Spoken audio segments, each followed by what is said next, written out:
this is what we are going to be starting with. For us to solve questions based on inflation, the only one thing we should always keep in our mind is that inflation has to be understood as more money chasing fewer goods. One more thing, one more tip that I have for you all is whenever you're solving a previous year question, please go with a negative approach. Don't try to think which of these is the correct answer. Always read a statement and think why this should not be the correct answer. Call and I take Indian economy for the Titan and the Pinnacle batches in the English medium. This is the second chapter in our series of videos covering previous year's question papers related to the Indian economy. Now, the previous part has already been discussed. You may find the link in the playlist where we have discussed previous 10 years question papers. Up until now, we have covered money, we have covered money supply, we have covered banking as well as RBI or central banking. Today, we'll start with part 2 of the discussion. Hello everyone on YouTube. Muskan everyone. Today, we will start with a discussion on inflation. Just a moment. Money market, inflation, yeah. Now, this is what we are going to be starting with. Questions based out of inflation. For us to solve questions based on inflation, the only one thing we should always keep in our mind is that inflation has to be understood as more money chasing fewer goods. Now, whatever causes more money to exist or whatever causes fewer goods to exist or both at the same time is going to create an inflationary environment. Now, let's look at the questions as have been asked previously. This is one of the most important parts of previous year's question papers, and these are questions, hardly a few of which you will find will be related to knowledge or information. Most of these questions will be applied questions. Now, let's pick the first one or the most recent one. The question says, which one of the following is likely to be the most inflationary in effect? Now, mind you, every time you read a previous year's question paper, every time you're attempting a UPSC previous year question, you have to be very careful while reading the question. The question says, which of the following is likely to be the most inflationary in its effect? That means you may find a few options which could be inflationary.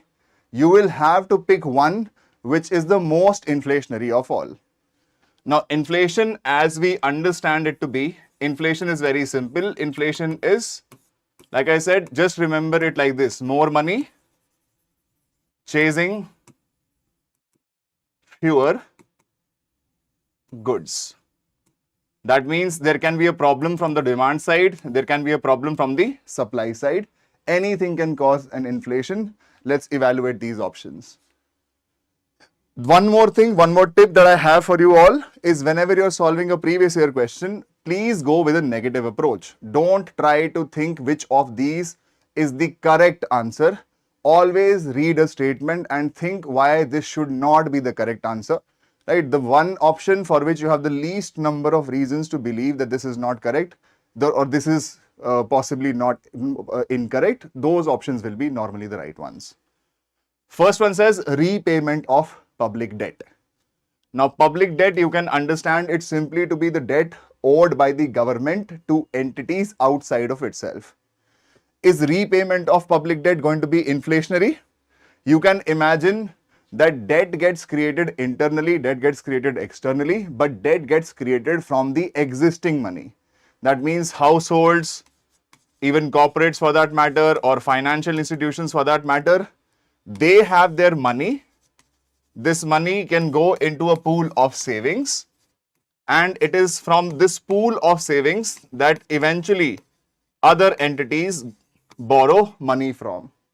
That means if the government has borrowed money from internal or external sources, when it repays that money, quite obviously it is putting liquidity into the hands of people, which could be inflationary. B says borrowing from the public to finance a budget deficit. That means the government is making more expenditure than it has receipts to show for. If the government plans to make more expenditure, while its sources of income are not enough, in which case the government may have to finance the deficit by borrowing the money. Now, is borrowing going to make it inflationary? It can make it inflationary provided that people had money idly left at home. They put that money into banks and government borrowed this money from the banks, which it normally does not do. Right? Government may have issued securities to the people and the people subscribed to those securities, gave that money away to the government. The government is going to spend this money. Now, because you borrow to spend instantly, nobody borrows because they want to invest that borrowed money. Everybody wants to borrow because they want to spend that money. So you can imagine that this saving that people did not require at this point in time will be used by government because this money would be spent. Quite obviously, this could also be inflationary. C says borrowing from the banks to finance a budget deficit. Now, borrowing from internal sources, or you can say borrowing directly from the market, borrowing from banks, the effect would be one or more or less the same. The last option says creation of new money to finance a budget deficit. This is what you call debt monetization. Debt monetization means that the government plans to make expenditure and this expenditure is far greater than the receipts of the government. That means the government requires extra money. There is a deficit situation with the government. This deficit will be financed by getting the RBI to print new money. Now, previously all the three options, this is money which is being borrowed from the existing money supply. When you look at option D, in option D, not only is existing money supply going to be there, you are now creating more money. You are adding to the money supply, right, by creating new money. Now, of all of these, many of these could be inflationary, but the most inflationary has to be option D. Why? Because option D is where you are adding to the existing money supply by printing new currency. That means there is going to be more money chasing fewer goods. Right? Now, one thing you have to imagine, like I said, is the inflationary. You will have to pick which one is comparatively the most inflationary. Printing new currency is going to be most inflationary. Why? Because you are adding to the existing money supply. Right? That means there will be far more money chasing fewer goods. This is the answer. We'll move to the next question. The next one says, which of the following steps is most likely to be taken at the time of an economic recession? Now, an economic recession commonly understood as a decline in output. When the economy's output is declining, we say that the economy has entered a contractionary or a recessionary phase. Now, in case of a recession, the existing policy instruments, which could be at the disposal of either the government or that of the RBI, is called the fiscal policy and monetary policy, respectively. In case of a recession, what has to be done is that you have to revive what is called aggregate demand. And aggregate demand is comprised of consumption expenditure, investment expenditure, government's expenditure, and net of exports. So in times of a recession, you want to increase the output. How will you increase the output? You will first raise the aggregate demand, and through this aggregate demand, there will be some amount of trickle down which will happen. You will create new output, in the process giving people employment, putting money into the hands of people so that they will demand further more things, putting this economy back into what is called a virtuous cycle. Now, which of these essentially will have an impact in terms of increasing the aggregate demand? This is what you have to figure out. First one says cut in tax rates accompanied by an increase in interest rate. Now, cut in tax rates is going to put more money into the hands of people because people's disposable income is then going to rise. Cut in tax rates is also going to put more money into the hands of corporates because the government also taxes the corporates.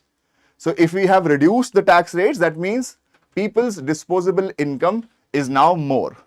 But it does not say only cut in tax rates, it also says accompanied by an increase in interest rates. Now, when you say we are increasing the interest rate, that means you are going to increase the cost of borrowing.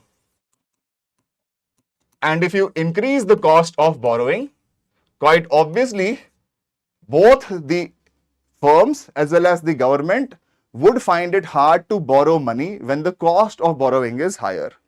So on the one hand, you're trying to increase the aggregate demand, but by having an increase in tax rates, you are also reducing the aggregate demand. Increasing tax rates, why? Because it is going to increase the cost of borrowing for the economic agents. So is A the option? No. B says increase in expenditure on public projects. Now, increase in expenditure on public projects is primarily going to come from the government itself. That means we are trying to rake up this part. Increase in public expenditure is going to happen because G has risen. Now, if G rises, quite obviously the aggregate demand rises and you may be able to pull back the economy from a recession. In fact, this is what Keynesian principles talk about, that in times of a recession, you do not expect private individuals, private firms to revive the aggregate demand because the situation is one that of a doomsday. Nobody is very hopeful about what is going to happen to the economy, in which case the government has to step in and the government either should increase its expenditure or the government should reduce taxes or the government could do both at the same time so that you put more money into the hands of commoners, into the hands of firms, into the hands of consumers. Right? You give them employment also and you put more money into their hands, make them revive the aggregate demand. So this is quite likely an option. C says increase in tax rates accompanied by a reduction of interest rates. Now, if you increase the tax rates, that means consumers will have less money or less disposable income. You are being charged a 10% today, tomorrow they will charge you a 30%. That means you will be left with less disposable income in your hands. Not only you, but also the firms will have less disposable incomes from their profits because the government is going to take a greater proportion of their profits away, leaving lesser money for them to invest furthermore. Although the government may accompany this with a reduction in interest rate, but once again, you are taking or you are giving one incentive on one hand, but you are creating another disincentive on the next hand. So that means C is also not likely an option. D says reduction of expenditure on public projects. That means you are trying to reduce G. If you try to reduce G, the aggregate demand should decline. That means the obvious answer to this question is option B. Very simple to understand. Let's move to the next question. The next one says, with reference to the Indian economy, demand pull inflation can be caused or increased by which of the following? Now, demand pull inflation, right? This is a macroeconomic situation where you have price levels on the y-axis and you have output on the x-axis. This is going to be the aggregate demand and this is the aggregate supply. Demand pull inflation basically means that you have shifted the aggregate demand curve to the right, creating a new equilibrium price level, PL1, PL2. PL2 is greater than PL1. This is called inflation. Now, what can cause the aggregate demand curve to shift to the right? You have to pick which of these options. First one says expansionary policies. Now, expansionary policies could be fiscal policies, they could even be monetary policies. Expansionary policies mean that you are trying to expand the output of the economy. In context of the RBI, expansionary policies would mean creating a cheap money regime, creating a regime where the interest rates are low, cost of borrowing is low, so that firms, individuals, governments can borrow more money and invest this money, right, to create employment, to create jobs, putting incomes into the hands of people, pull the economy out of a recession. Expansionary policies, can they increase inflation? Yes, expansionary policies can shift the aggregate demand curve to the right. In these questions, wherever you have combinations of options, the correct way of going through these questions is to find the obviously wrong choice. Which of these is the obviously wrong choice, right, which cannot create a demand pull inflation? Fiscal stimulus is a scenario where you are reducing the tax rates and at the same time you are also increasing public expenditure, which is also expansionary in nature. That means in case of a fiscal stimulus, expenditure of the government has risen. Since you have cut the tax rates, C will also rise and I will also rise. That means AD is going to shift to the right. Inflation indexing of wages, higher purchasing power, rising interest rates. Of all of these options, look at option 5. Option 5 says rising interest rates. Rising interest rates could mean that the borrowing rates are also high. If the borrowing rates increase, that means governments, households, and even firms will find it more expensive to borrow. This is a dear money regime, and if these people or these agents find it more expensive to borrow, quite obviously the borrowing that will happen will be lesser. So rising interest rates, is it going to pull the aggregate demand curve to the right or push it to the left? It is going to push it to the left. It is going to be deflationary in nature. That means wherever you find 5, you eliminate those options. This goes, this goes, this goes. Your answer is A, which is 1, 2, and 3. In these questions, kindly, whenever you have a combination of options, your best shot of getting this question right is to find the obviously wrong choice here and use that choice to eliminate other options and get to the right answer. This is the skill of elimination. You will only get better at it if you solve more and more previous year's UPSC questions or even questions asked by UPSC for other exams. That way you'll understand what kind of questions UPSC asks you. The next one says, consider the following statements. Which of these statements are correct? First one says the weightage of food in consumer price index is higher than that in the wholesale price index. Now, even commonsensically, consumer price index is an index of inflation built to reflect the price level or price rise or price decline faced by the average consumer. In CPI, you have a representative consumer in your mind and you assign weightage to different categories based on their family budget or what share of their incomes or their budget goes towards what category of items. Quite obviously, if you're talking about an average consumer compared to a wholesaler, quite obviously an average consumer is going to be spending a greater proportion of their income on food compared to a wholesaler. So the first option, although it's an option of information, you should know this ideally because inflation is a very, very important topic, right? In CPI, the weightage of food is roughly around 46%, while in WPI, the weightage of food is somewhere around 26%. You have something called CFPI, Consumer Food Price Inflation. You have something called WFPI, Wholesale Food Price Inflation. It is that food prices or food articles are included in both CPI as well as WPI, but even commonsensically, if you have to think about it, quite obviously an average consumer is going to spend a greater proportion of their incomes towards food articles, so this should naturally be right. Like I said, in these particular kinds of questions, you have to find the statement which is obviously wrong. The second one says, the WPI does not capture changes in prices of services, which the CPI does, which makes absolute sense because in services, we say that services are inherently local in nature. Services are consumed the moment they are produced. There is no way you can store a service for it to be sold later on. There is no wholesale stage in the sale or in the trade of a service. Quite obviously, because services cannot have a wholesale stage in their particular trade. Therefore, the WPI does not capture sale in services, which is the correct statement. The third one says, the RBI has now adopted WPI as its key measure of inflation and to decide on changing key policy rates. Now, after the advent of the Monetary Policy Committee, right, we said that the monetary policy framework is going to work with the objective of inflation targeting alongside growth. And in terms of which kind of inflation are we going to be targeting?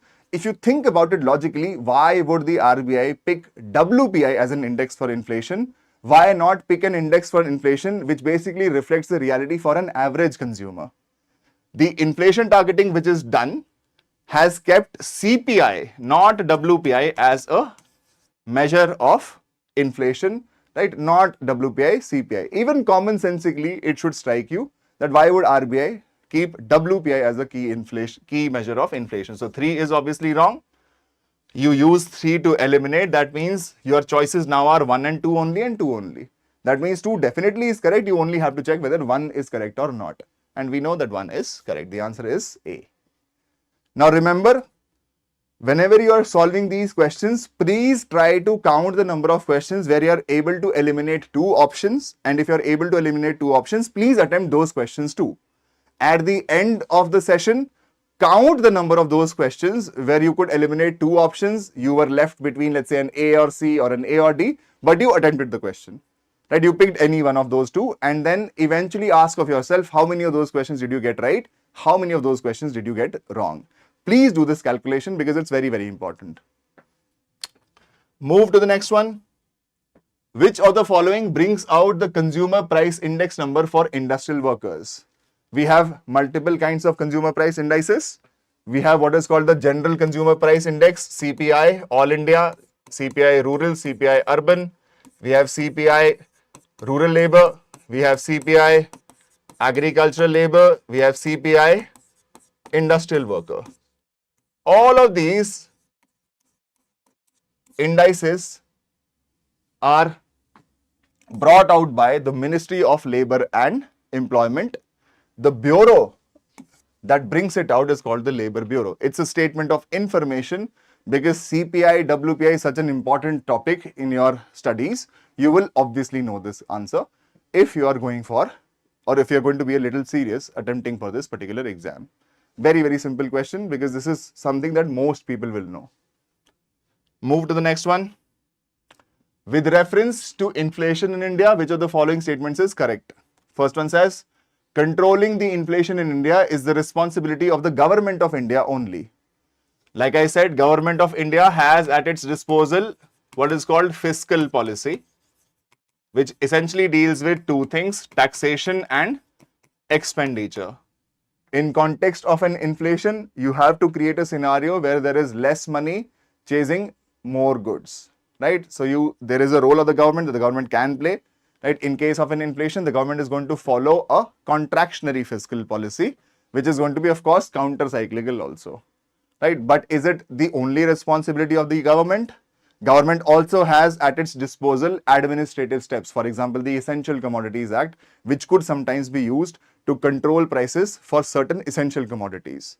But is it the sole prerogative of the government? We just discussed that the Monetary Policy Committee said that the monetary policy framework in India is going to work with the objective of inflation targeting alongside growth. So it's not just the government, but also the RBI, which is keeping inflation in check.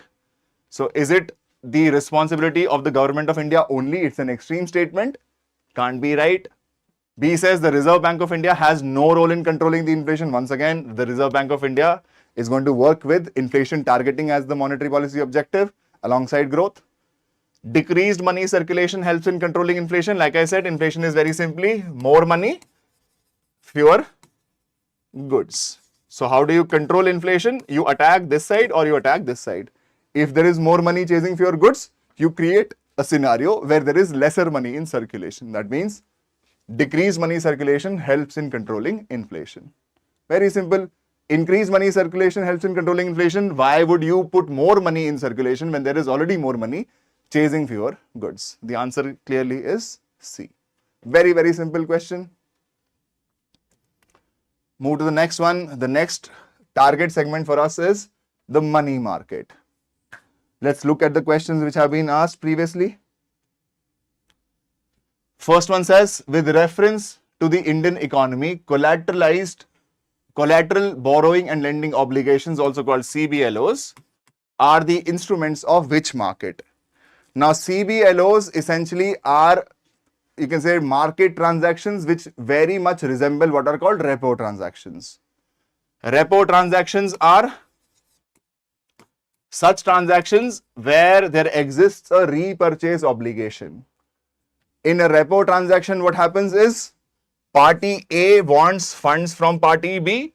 So what does party A do? Party A pledges some securities with party B, while party B gives to party A some funds. The moment party A pledges the funds to party B, it also undertakes simultaneously a repurchase obligation of buying these securities back at a future date and at a future price. This is a generic type of transaction in money markets, which is called a repo transaction. CBLO is very much like a repo transaction wherein party A is going to offer a collateral of some securities alongside a repurchase obligation of buying these securities back in exchange for funds.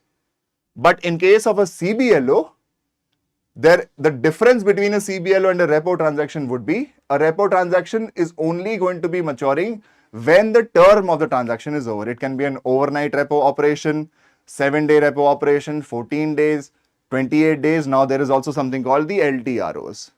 A repo transaction will, we can say, mature only after that time period is over.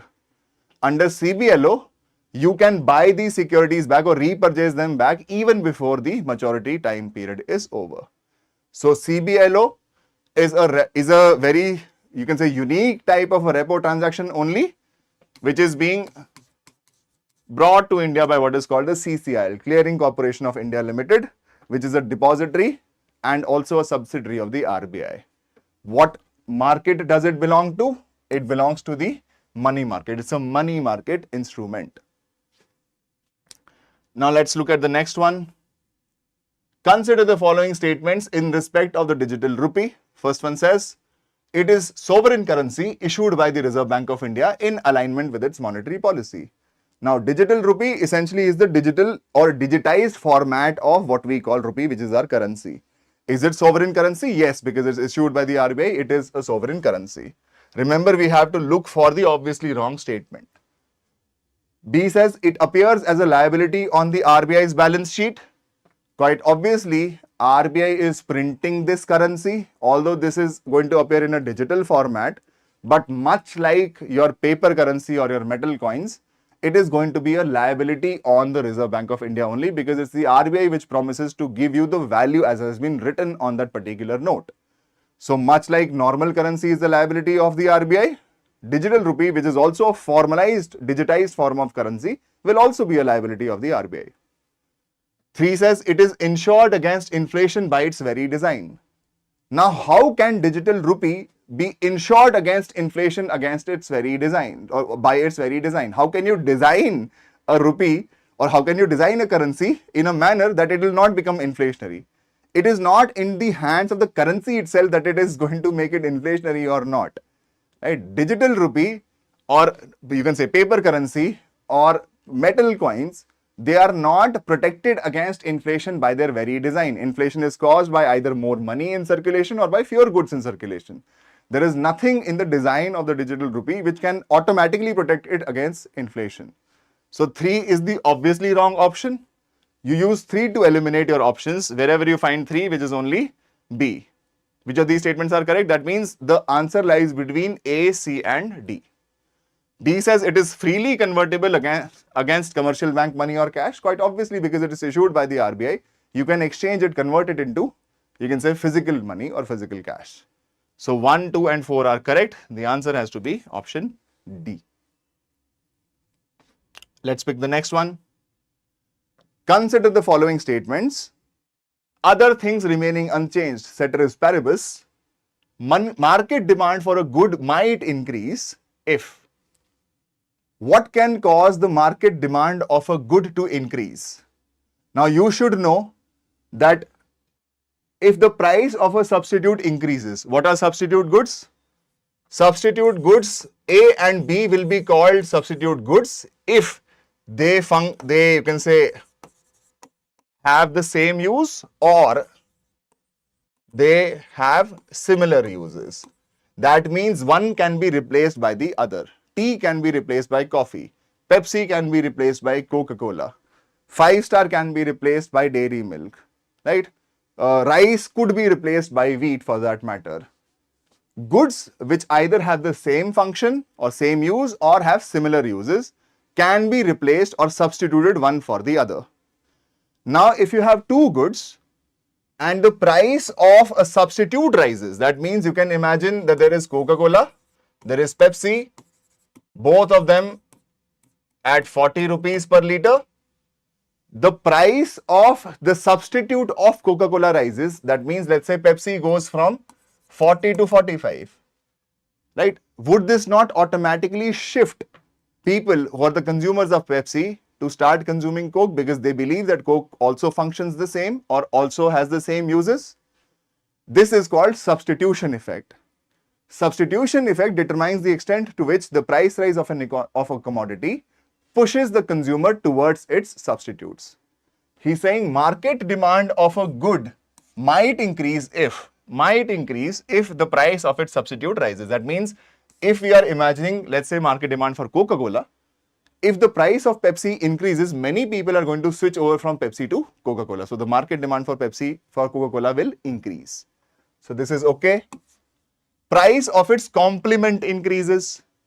Now, complementary goods are those goods whose use is associated with each other or who depend on each other for them to be used. For example, petrol and cars. Both are complementary goods. If we are talking about the market demand for cars, if somehow the prices of petrol start to rise, quite obviously for a good chunk of people, it may be more expensive to buy a car which operates on a petrol engine.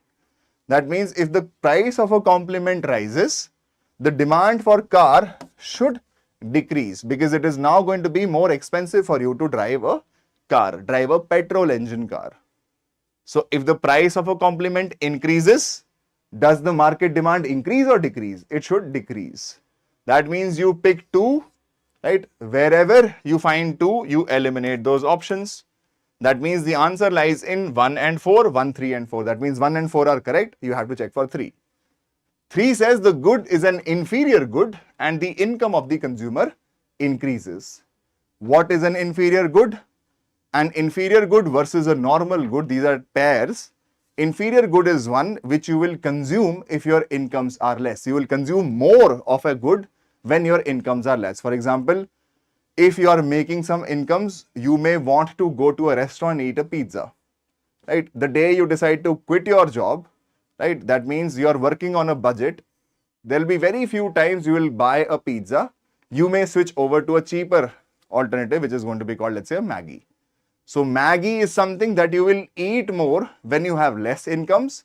The moment you have more incomes, you may switch over to a Korean ramen. You may switch over to a pizza. Normal goods are those goods which you will consume more if your incomes are high, right? And inferior goods are those goods which you will consume more if your incomes are low. He's saying the market demand of a good might increase if this good is an inferior good and the income of the consumer increases. Because the income of the consumer has increased, quite obviously, he is going to consume less of an inferior good, not more. An inferior good, by definition, is one which you will consume more if your incomes are high. That means 3 could also be used. 3 is wrong. Can't be C. The option has to be A, which is 1 and 4. Its price falls. Now, this is the law of demand, which is that the prices of a commodity are inversely related to the quantity demanded. If the price increases, quantity demanded should decrease. And if the price decreases, quantity demanded should normally increase. We'll move to the next one. Gold tranche refers to. Now, when you study IMF, WTO, you study the World Bank, right? You would know what gold tranche or reserve tranche, what it is. You should know that IMF is a quota-driven body. It has something called a quota. This quota basically decides the voting power of its members. The quota also decides what is the quantum of assistance that the IMF can grant to a particular member country. Now, every member has to pay its quota. 1/4 of the quota has to be paid in the form of a reserve asset. This reserve asset previously used to be only gold. Now, in fact, gold and dollar. Now, this is gold and SDR. SDR is also a reserve asset created by the IMF itself. So, 25% of your contribution of the quota has to be done in the form of reserve assets. So, if a member country wants assistance from the IMF, it can get 25% of its quota with no conditions imposed by the IMF. If it goes beyond its reserve tranche position, thereafter the IMF is going to give you assistance, but that assistance will come with certain conditions. This is what we call conditional assistance coming from the IMF itself. So what is the reserve tranche position? Reserve tranche is a credit system granted by the IMF to its members, right? Easy. Now let's go for the next question. With reference to the Indian economy, consider the following statements. First one says commercial paper is a short-term unsecured promissory note. Now there is something called commercial paper. There is something called a certificate of deposit. Both of these are money market instruments. That means these are short-term financial instruments. A certificate of deposit is one where you as a person go to a bank, you put your money in the bank and the bank issues you a paper. This paper is going to be called a certificate of deposit. That means this particular financial instrument certifies that you have deposited some money with the bank. It's different from a fixed deposit because the certificate of deposit can also be transferred over. It's a negotiable instrument. You can sell it off in the secondary market also. Now, if the same mechanism is being adopted by a company, then the certificate of deposit is going to be called a commercial paper. A commercial paper is a short-term unsecured promissory note. That means the company is going to take money from you and in exchange is going to give you a promissory note, which is going to be called a commercial paper. Since both of them are money market instruments, quite obviously both of them are short-term. So is commercial paper a short-term unsecured promissory note? Yes. Second one says certificate of deposit is a long-term instrument issued by the RBI to a corporation. This is a wrong statement. A certificate of deposit can be issued by banks, for example, the scheduled commercial banks. You put your money into the bank is going to issue a certificate called the certificate of deposit. It is not being issued by the RBI, right? So second one is obviously wrong. You use 2 to eliminate. D goes, which of these are correct? So D goes and A goes. That means you are stuck with a choice.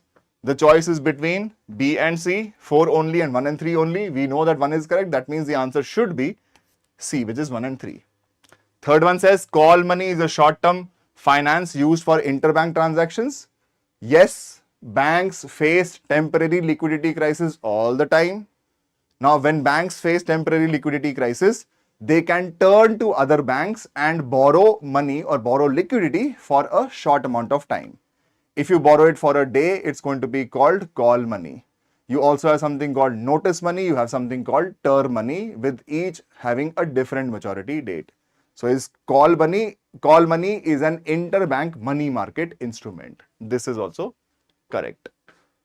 Fourth one says zero coupon bonds are interest bearing short term bonds issued by scheduled commercial banks to corporations. Now, firstly, zero coupon bonds, the name itself should suggest that these bonds carry no coupon payments.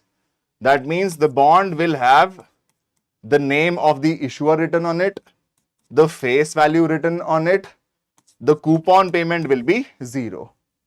Now, in case of a zero coupon bond, if the face value is 1000, this bond is going to be issued to you at a discount.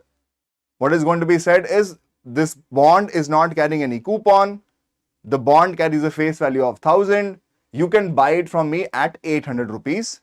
The zero coupon bond is to be redeemed at the face value upon maturity. That means if the maturity period of the bond is, let's say, 2 years, after 2 years, you're going to get 1000 rupees, not 800 rupees. So are these interest bearing short term bonds? No. The answer is clearly 1 and 3. Go to the next one. With reference to Bitcoins, sometimes seen in the news, which of the following statements is or are correct? First one says, Bitcoins are tracked by the central banks of different countries. Now remember, this is a question asked in 2016. Bitcoins have been quite a buzz since 2013 onwards. 2016 is when they peaked the most.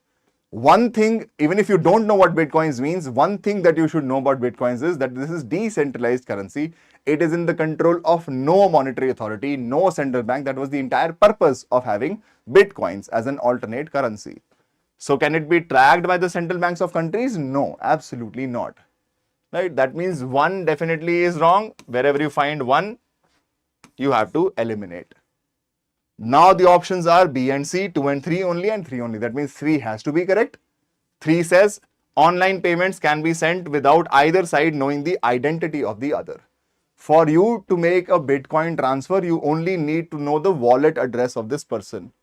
The wallet address is public, but the wallet address is not directly linked to the identity of the person, which is what makes anonymous transactions in Bitcoins far more of an incentive. Right? So online payments can be sent without either party knowing the identity of the other. This is absolutely correct. And second one says anyone with a Bitcoin address can send and receive Bitcoins from anyone else with a Bitcoin address. Now this is also logically correct, right? Though answer should be B. Now let's move to the next one.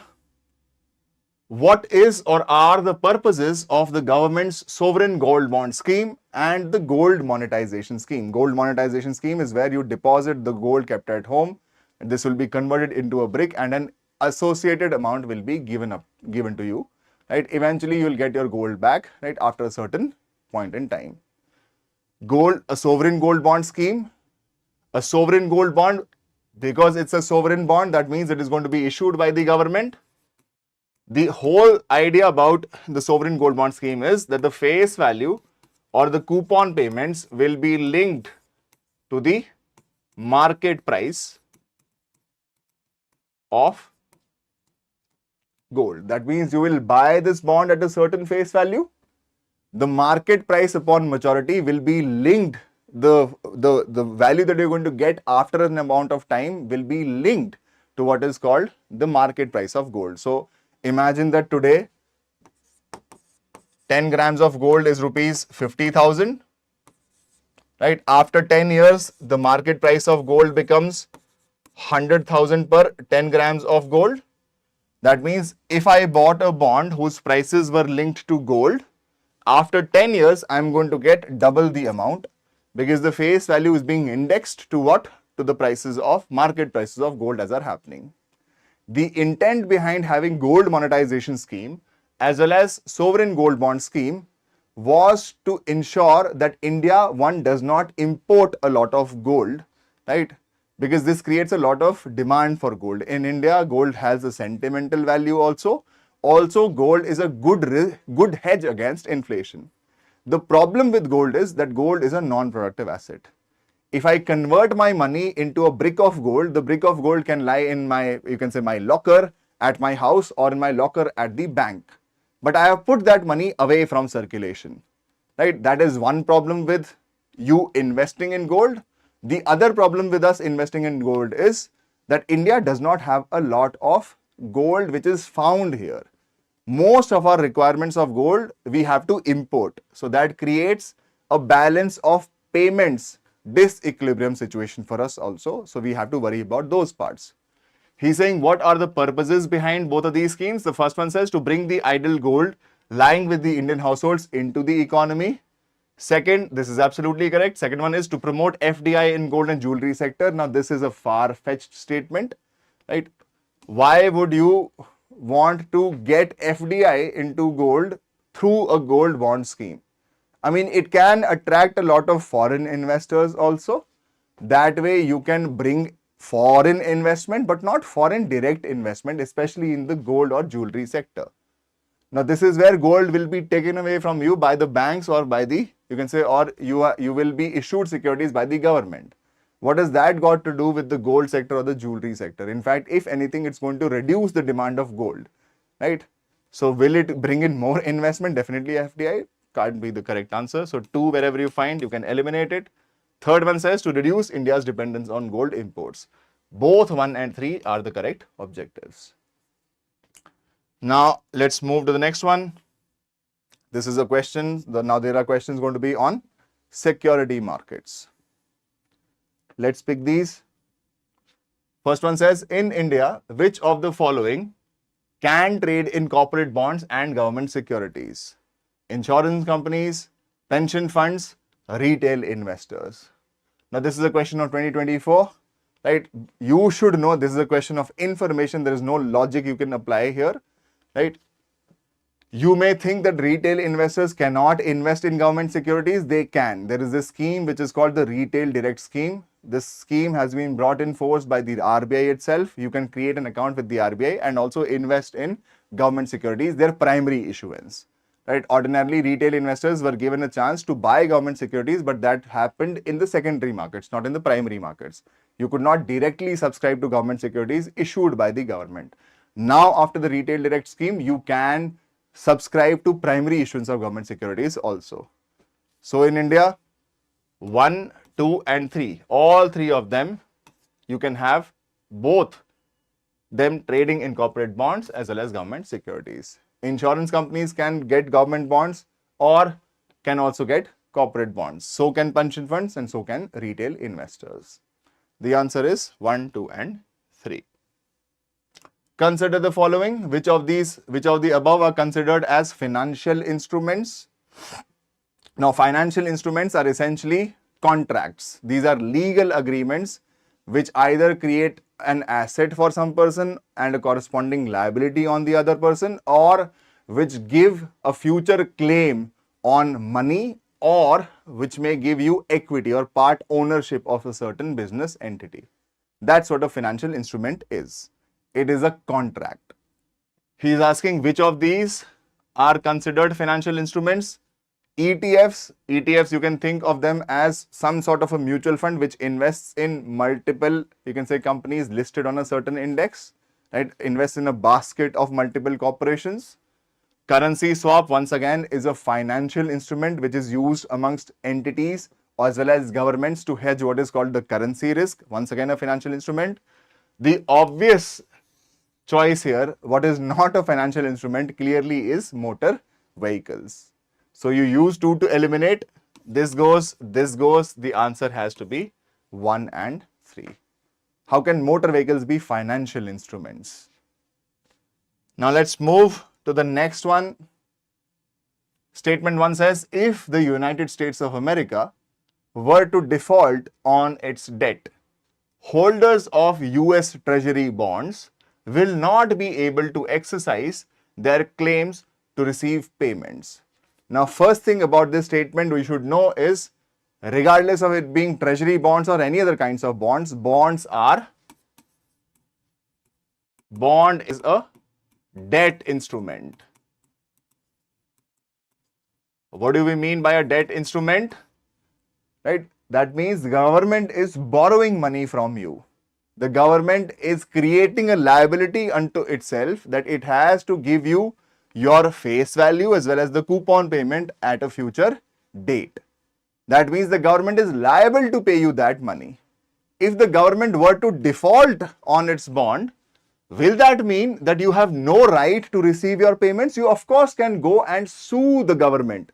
There is a US federal court for US court for settlement of federal claims for this particular matter. So can you not sue the government? Of course you are able to exercise your right, because you lend the money to the government defaulted does not mean that you cannot exercise your right to get this money back. You can sue the government in the court of law.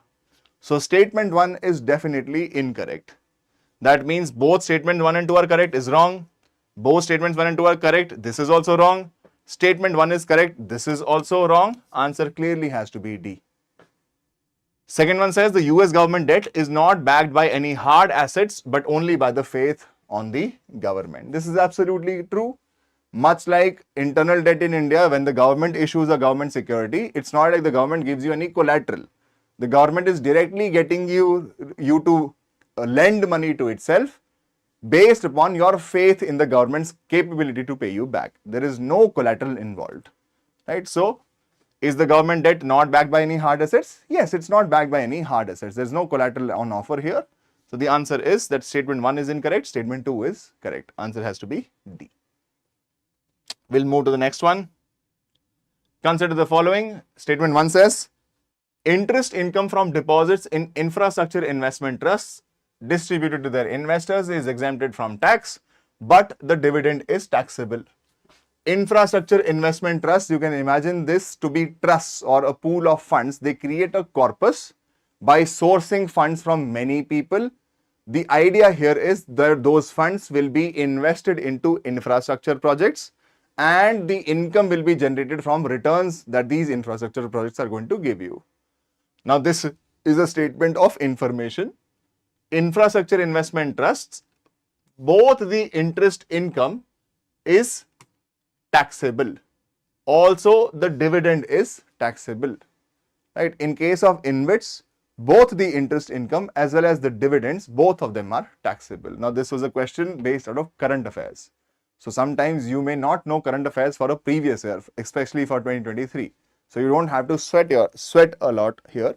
First one is incorrect. The second one says InvITs are recognized as borrowers under the securitizing under the SARFAESI Act, which is also correct. Now, this is a question based out of current affairs back in the day. Statement 1 is incorrect. Statement 2 is correct. The answer has to be D.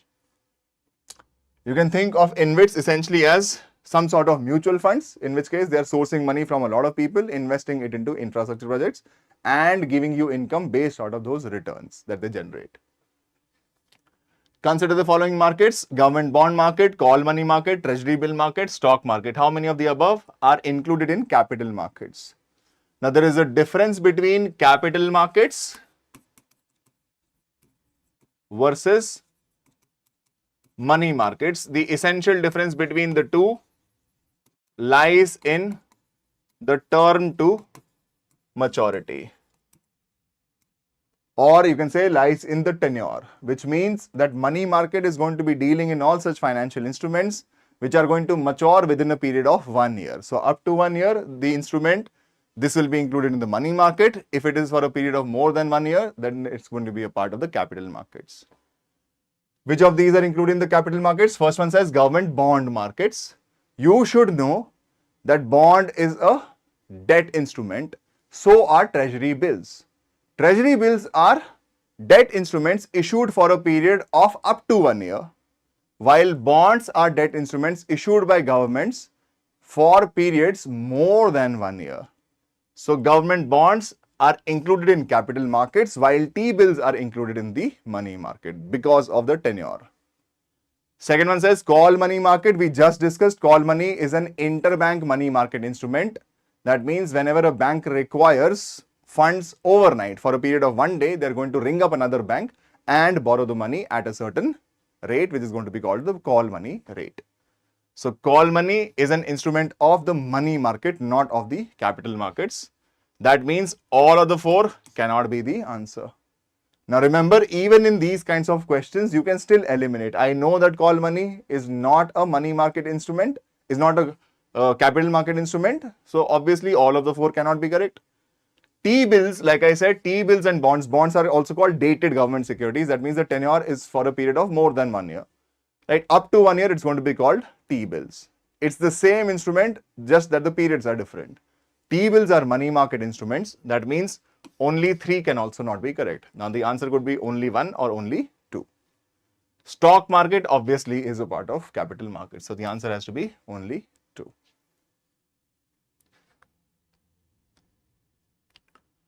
In context of finance, the term beta refers to.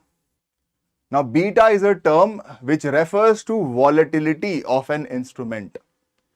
This term is linked, or in fact, beta is linked to what is called the Standard & Poor's 500, S&P 500 index. S&P 500 is given a beta value of 1. Beta can have a value of less than 1. It can have a value of more than 1. If it has a value of, imagine, 1.5, it means that the underlying financial instrument is 50% more volatile than S&P 500. Beta is a term which refers to or which is indicative of the volatility of a financial instrument. A numeric value that measures fluctuations of a stock to changes in the overall stock market. Once again, a question based out of current affairs. Answer is D. Move to the next one. With reference to convertible bonds, consider the following statements. Now, what are convertible bonds? Convertible bonds are, of course, debt instruments. But since the name is convertible, that means when you subscribe to a convertible bond, the contract will itself mention that you, whoever is the bond holder, is given the option to convert part or whole of this bond into equity as per a pre-decided conversion ratio. This conversion ratio could be 12:1, right? This conversion ratio could be 4:1. That means one bond could be converted into 4 shares. One bond can be converted into 12 shares. This conversion ratio is pre-decided at the time of the contract itself, right? This is what is called a convertible bond. The question is, as there is an option to exchange the bond for equity, convertible bonds pay a lower rate of interest. Now, this is absolutely correct. The idea here is, whenever you subscribe to a bond is going to carry a face value. A bond is also going to carry a fixed coupon payment. The coupon payment may be linked to any other thing, but that is called a variable coupon rate bond. But most of the bonds are going to be fixed coupon bonds. That means it's a fixed income instrument. You already know how much interest money or how much coupon payments you're going to get over the face value. If you are given the option to convert a bond into equity, the prices of equity are normally linked to inflation. That means as the economies witness inflation, you will find that stock prices are one of the commodities in the market. Stock prices are also going to increase. However, when your coupon payment is fixed, that means if the rate of inflation is around the coupon payment or is slightly more than the coupon payment or is very slightly less than the coupon payment, nominally you will get the coupon payment, but in real terms, you will have gotten lesser money. So many people, many bondholders exercise this right to convert the bond into equity at a future date according to the pre-described conversion ratio. Since equity prices are normally linked to inflation, that means if inflation is high in the economy, you will also find that stock prices are rising. That's why these coupon payments give you a lower rate of interest. This is what we call indexation benefits. That means the prices of equity are linked to the index of inflation. You will say there is no rule that links the prices of equity to indices of inflation, but normally you will find, like most things in an inflationary environment, stock prices are also going to increase. This is what is called indexation benefit out of a convertible bond. As there is an option to exchange the bond for equity, convertible bonds pay a lower rate of interest. Yes, normally they pay a lower rate of interest. Second is, the option to convert to equity affords the bondholder a degree of indexation to rising consumer prices. Yes, because if you did not have the option to convert it into equity, that means your coupon payments could be fixed. Now, if your coupon payments are giving you an yield of, let's say, a 10%, while inflation is that of 4%, that means in reality, you're not getting a 10%, you're getting less than 10% because of inflation. However, if you convert this bond into number of shares, if you get 12 shares in exchange for this, the prices of those shares would have obviously risen as compared, or you can say in an inflationary environment. Normally that would have been the case. So the answer for this is both 1 and 2. Let's move to the next one. Which of the following activities constitute the real sector in an economy? If you have understood something called the circular flow of income, households, firms, financial markets, government, and the external sector. If you have done this, you would know that there is an exchange. Normally speaking, there are two kinds of exchanges that happen between each agent. One kind of an exchange is a monetary exchange. The other kind of an exchange is the exchange of real items, of actual output. That means the firms will give you goods and services only if you pay them some money called consumption expenditure. Right? Similarly, when you give to the firm factors of production, the firm gives you factor payments back. Right? Which is to say, in the economy, there is one sector which is called the real sector, the other sector is called the financial sector. The financial sector deals either directly in money or in claims of money, or in claims over money, or which is called financial instruments. Money is just a notation, it's a symbolic notation of an actual commodity or of a real commodity. Money itself does not matter. What matters is what the money can buy you. Real output constitutes the real sector of the economy. So if you had a basic idea of real versus financial, you would know which of these is real, right? Farmers harvesting their crops, you're talking about real input, therefore it's a part of real sector. Textile mills converting raw cotton into fabrics, once again, you're talking about real output being produced, actual goods or services being produced, therefore it's a part of the real sector. A commercial bank lending money to trading company, this is a loan. A loan is a financial instrument, or it's a part of the financial sector. Corporate body issuing rupee denominated bonds overseas, once again a financial instrument. So two of them are part of financial sector, two of them are a part of the real sector. He's asking you which of these constitute the real sector in the economy. That means 3 and 4, wherever we find 3 and 4, the option goes, the answer is A, 1 and 2. Very simple. Indian government bond yields are influenced by which of the following? First one says actions of the United States Fed Reserve. Now Fed Reserve is their equivalent of what we have an RBI for. Fed Reserve can, let's say, induce what is called quantitative easing. Fed Reserve may decide to, let's say, reduce the interest rates. If the Fed Reserve reduces interest rates in the US, imagine that the Fed Reserve has reduced the interest rates to 2%, while interest rates in India are, let's say, 4%. Quite obviously, many of these foreigners who live in the US would look at India as an attractive savings destination, so they can bring in their dollars into the economy. If they bring in their dollars into the economy, right, what is this going to do? They will convert this dollar into rupees. That means they are adding to the money supply. If they are adding to the money supply, that means now there will be a huge corpus of funds from which other agents can borrow money.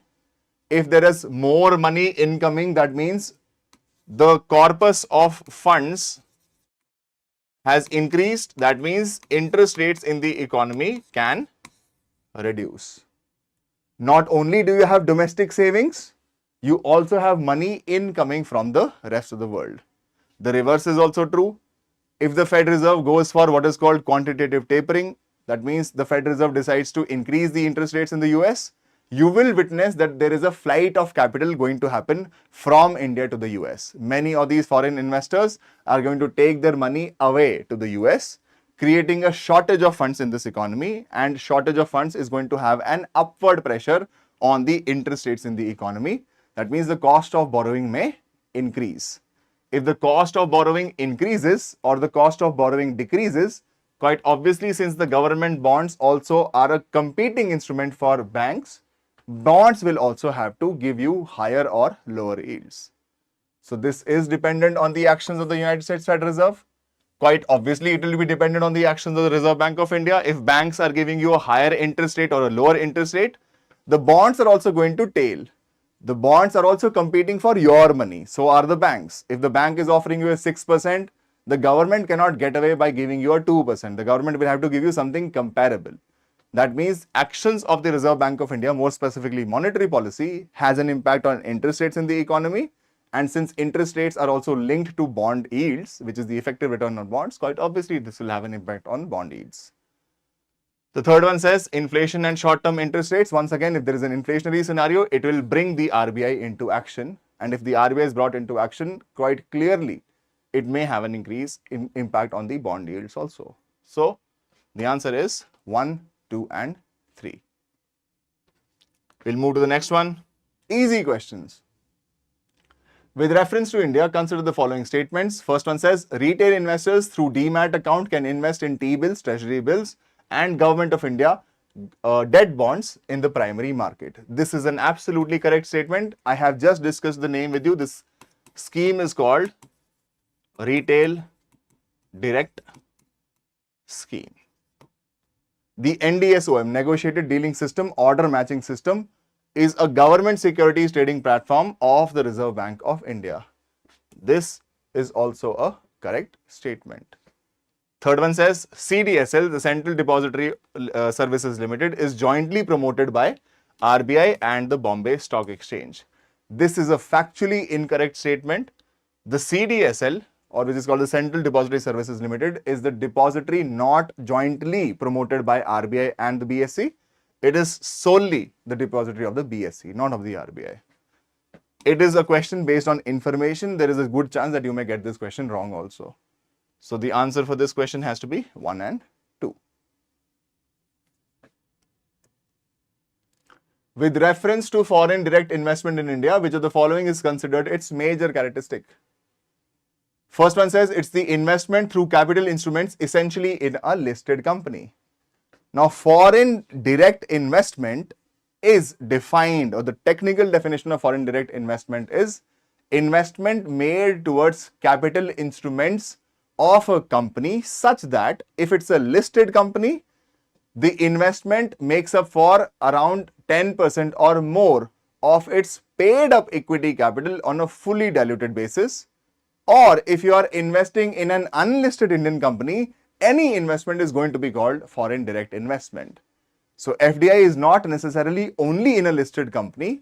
FDI is also going to happen in an unlisted company. In fact, any foreign investment in an unlisted company is directly going to be called FDI.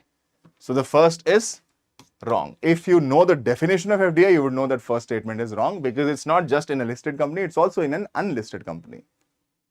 Second one says it's a largely non-debt creating capital flow. Yes, it is largely a non-debt creating capital flow. It is an investment that involves debt servicing. No, foreign direct investment is investment made into the capital instruments of a certain company. That means some person is buying equity or ownership in a certain company, not debt servicing. It is the investment made by foreign institutional investors in government securities. No, once again, this is here, he has clearly said FII. So can't be this, can't be this. The option is B. If you know the definition of FDI, you are directly getting the right answer here. Next questions will be a set of questions on public finance, which is budget, taxation, as well as public debt. Let's take up this category now. First one says, with reference to the expenditure made by an organization or a company, which of the following statements are correct? Acquiring new technology is capital expenditure. Now, capital expenditure is expenditure made towards either upgrading your existing physical capital or getting newer physical capital. That means if you are acquiring new technology, it of course will be a part of CAPEX. CAPEX means putting money towards physical capital formation or the upgradation of the existing physical capital.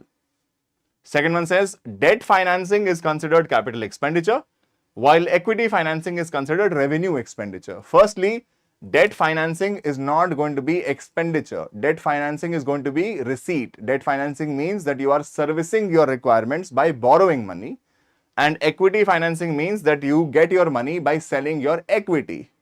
Both of them are not expenditures, both of them are receipts. Debt financing is considered a capital receipt because it creates a liability on you. Similarly, equity financing is also going to be called a capital receipt. It's going to be a non-debt creating capital receipt. So these are not expenditures. So 2 is definitely wrong. That means 2 only cannot be the answer. Both 1 and 2 cannot be the answer. The answer has to be A, which is 1 only. Let's move to the next one. With reference to the Indian economy, consider the following statements. First one says, a share of household financial savings goes towards government borrowings. It's a completely simple question to answer. If you know that normally in a circular flow of income, it is households who will save, the saving is going to go towards the financial market, and one person or one entity which borrows from the financial market is the government. So the government can directly get you to put your money into post office banks, in which case the government is directly borrowing from you. Or you can also subscribe to government securities as are being issued by the government in the open markets. In both cases, your savings, a part of your savings goes towards the government. So this is not wrong. This is absolutely correct. Second one says, dated securities issued at market related rates in auctions form a large component of internal debt. Internal debt would mean that the debt government has raised from internal sources, and in terms of internal sources, Debt which has been raised through dated securities. Dated securities will be securities issued by the government for a duration or a tenure of more than 1 year, typically for a duration between 5 to 40 years. Dated securities issued at market rated rates form a large component of the internal debt. Now, this is a question of information. 2/3 of India's internal debt is dated securities, which means long-term securities, long-term bonds issued by the government. So, this is also a right answer.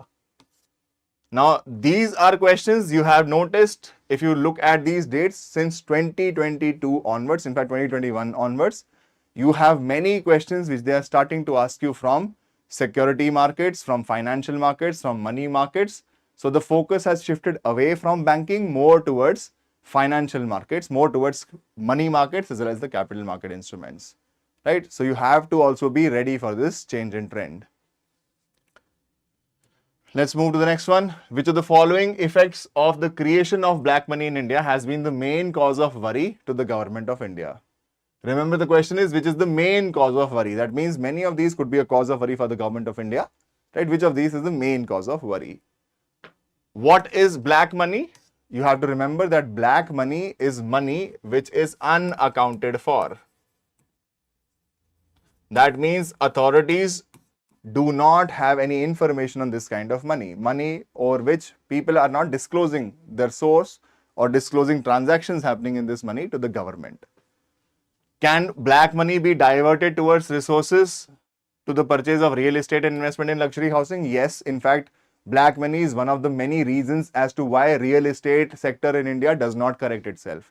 You find that property rates in India, typically, especially in tier 1 cities, you will find them on the higher side and always on the higher side. The reason, one of the bigger reasons, is that a lot of black money gets invested into these real estate projects. Is that a cause of worry for the government? Yes, it is, of course, because it is inflationary. The second one says investment in unproductive activities, for example, luxury items, jewelry, gold, precious stones. Once again, yes, because you are putting this money into unproductive use. C says large donations to political parties and growth of regionalism. Yes, criminalization of politics. One of the factors behind criminalization of politics is because money or expenditure, a high amount of expenditure is required in elections, and the ECI, the Election Commission of India, has an expenditure limit on its candidates, which is why they use a lot of cash transactions. A lot of black money flows into elections also, which has eventually led to criminalization also. D says loss of revenue to the state exchequer due to tax evasion. Now, this black money by definition is money that authorities don't know about. It's an unaccounted form of money. That means people are conducting transactions while the authorities don't know about it, which is why they are evading a lot of taxes. A lot of transactions done in cash formats. Quite obviously, D is the most or the biggest cause of worry for the government. Others are also causes of worry, but the biggest cause of worry is definitional. That means if there is money which is floating around that I don't even know about, that means all those people who are using this black money are not paying taxes to the government, which is a bigger problem for the government itself. In fact, in India, roughly around 7 crore people file their income tax returns, 70% of which are zero tax returns. That means they show a tax liability of zero. So you can imagine that tax evasion is the biggest cause of worry with respect to the black money. We'll move to the next one. In context of the Indian economy, first one says non-financial debt includes which of the following? You should know definitionally what does non-financial debt mean. Non-financial debt means debt owed by institutions or entities which are not financial institutions. That means households, you can talk about firms which are not in the financial sector, or even the government for that matter. That is what is called non-financial debt. First one says housing loans owned by households. Yes, because these are being owned by households and households are not a part of the financial sector. Amounts outstanding on credit cards, because this is money owed by normal people, right? This is also a part of non-financial debt. Third one is treasury bills, because this is owed by the government itself. Treasury bills are issued by the government. Households, firms, and governments, we are considering them as a part of not the financial sector, right? Hence, their debt is going to be called non-financial debt. The answer is D, 1, 2, and 3. We'll move to the next one. With reference to India's decision to levy an equalization tax of 6% on online advertisement services offered by non-resident entities. Which of the following statements is or are correct? This is about what is called the equalization levy, also popularly called the Google tax. The idea is many of those companies which are not registered or incorporated in India may derive their source of income from Indian sources. For example, if a Facebook sells you ads in the country, right, since Facebook has been paid by an Indian resident, but Facebook will show it as an income in the US, so Facebook will pay a tax on its income to the US government. The government decided to impose an equalization levy. The idea was we are going to tax their revenue in India itself. The rationale behind this was that you are generating your income from Indian sources and hence you should be liable to pay taxes in this country itself, right? Because all the other parties which are generating income from our country, right, they are paying income taxes here itself, right? So you will also have to face an equal amount of levy. This is called the equalization levy. Now, this is a concept since 2016. It's still in the news many times. First one says it is introduced as a part of the Income Tax Act. No changes were made to the Income Tax Act. In fact, it was introduced as a part of the Finance Act 2016. And you can see the question was asked in 2018 itself. But this was in the news more recently. It almost is in news every year. Introduced as a part of the Income Tax Act? No. As a part of the Finance Act. That means one only cannot be correct. Both 1 and 2 cannot be correct. Second one says non-resident entities that offer advertisement services in India can claim a tax credit in their home country under the DTAAs, Double Taxation Avoidance Agreements. Now, many countries enter into double taxation avoidance agreements. That means if you have been taxed once already, you should not be taxed again, right? The core concern around equalization levy is essentially this. Equalization levy does not come under your DTAA agreements. That means we are going to tax your incomes here. You will also have to pay your income tax in the home country as well. So this has been a major bone of contention. So can they get some credit, tax credit? No, they cannot. The answer is neither 1 nor 2. We'll move to the next one. Consider the following statements. First one says tax revenue as a percent of GDP has steadily increased in the last decade. Second one says fiscal deficit as a percentage of GDP has steadily increased in the last decade. Now, these used to be very popular types of questions back in the day.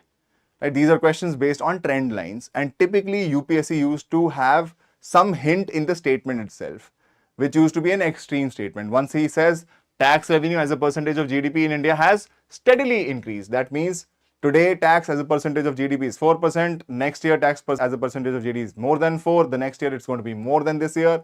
Right? Has it steadily increased in the last decade? This question was asked in 2017. That means 10 years back. So somewhere around 2007 to 2017. Now, 2008 is where you have the global financial crisis. Although the GFC did not impact India as significantly, but yes, there was some amount of, you can say, repercussions for India too. So probably growth would have suffered. Consequently, tax as a percentage of GDP could have also suffered. Similarly, between 2008 till about 2012, great time period for India. In fact, till about 2012, significant amount of growth shown by the Indian economy. So there could have been a chance that yes, tax as a percentage of GDP may have increased, right? But in 2017, we witnessed a wholesale paradigmatic shift by us introducing the GST, right? GST also led to some amount of decline in the tax collection basis. Since then, it has steadily increased. So the thing that you have to pick up on is this word, steadily increase. That means year on year, it's only showing an increase. Now, for an economy as big as India, for anything to steadily increase or to steadily decrease, it would be an outlier case. This is an extreme statement and is also wrong. Second one says fiscal deficit as a percentage of GDP has steadily increased in the last decade. Now, one thing about fiscal deficit, even if you don't know the trend lines or the numbers, you should know that around fiscal deficit, we have this legislation which is called the FRBM, Fiscal Responsibility and Budgetary Management Act, which seeks to bring or reduce the fiscal deficit on an year-on-year basis. So how can that have steadily increased? Like, it could have increased in one or the other years, but could it have steadily increased? Since 2005, we have the FRBM Act, and obviously, is it going to steadily increase if the fiscal deficit? Of course, there may be some years where it may increase, but steadily, absolutely not. So commonsensically also, if you think about it, 2 though is definitely wrong. That means the answer is neither 1 nor 2. You move to the next one. There has been a persistent budget deficit. Budget deficit means that the total expenditure exceeds your total receipts. That means the capital expenditure plus your revenue expenditure minus capital receipts plus revenue receipts. There is a positive value here, which is called your budget deficit. Which action can reduce the deficit?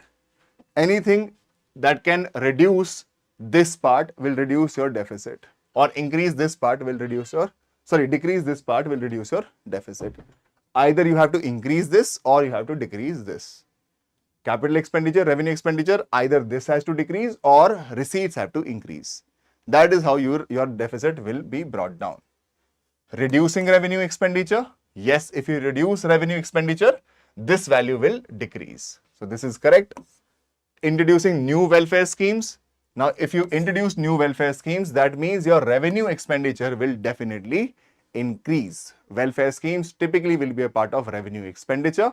If you increase revenue expenditure, that means the deficit will also increase. That means wherever you find 2, you have to eliminate it. You now have a choice between A and C, 1 only and 1 and 3 only. That means 1 is absolutely correct. You have to look at 3.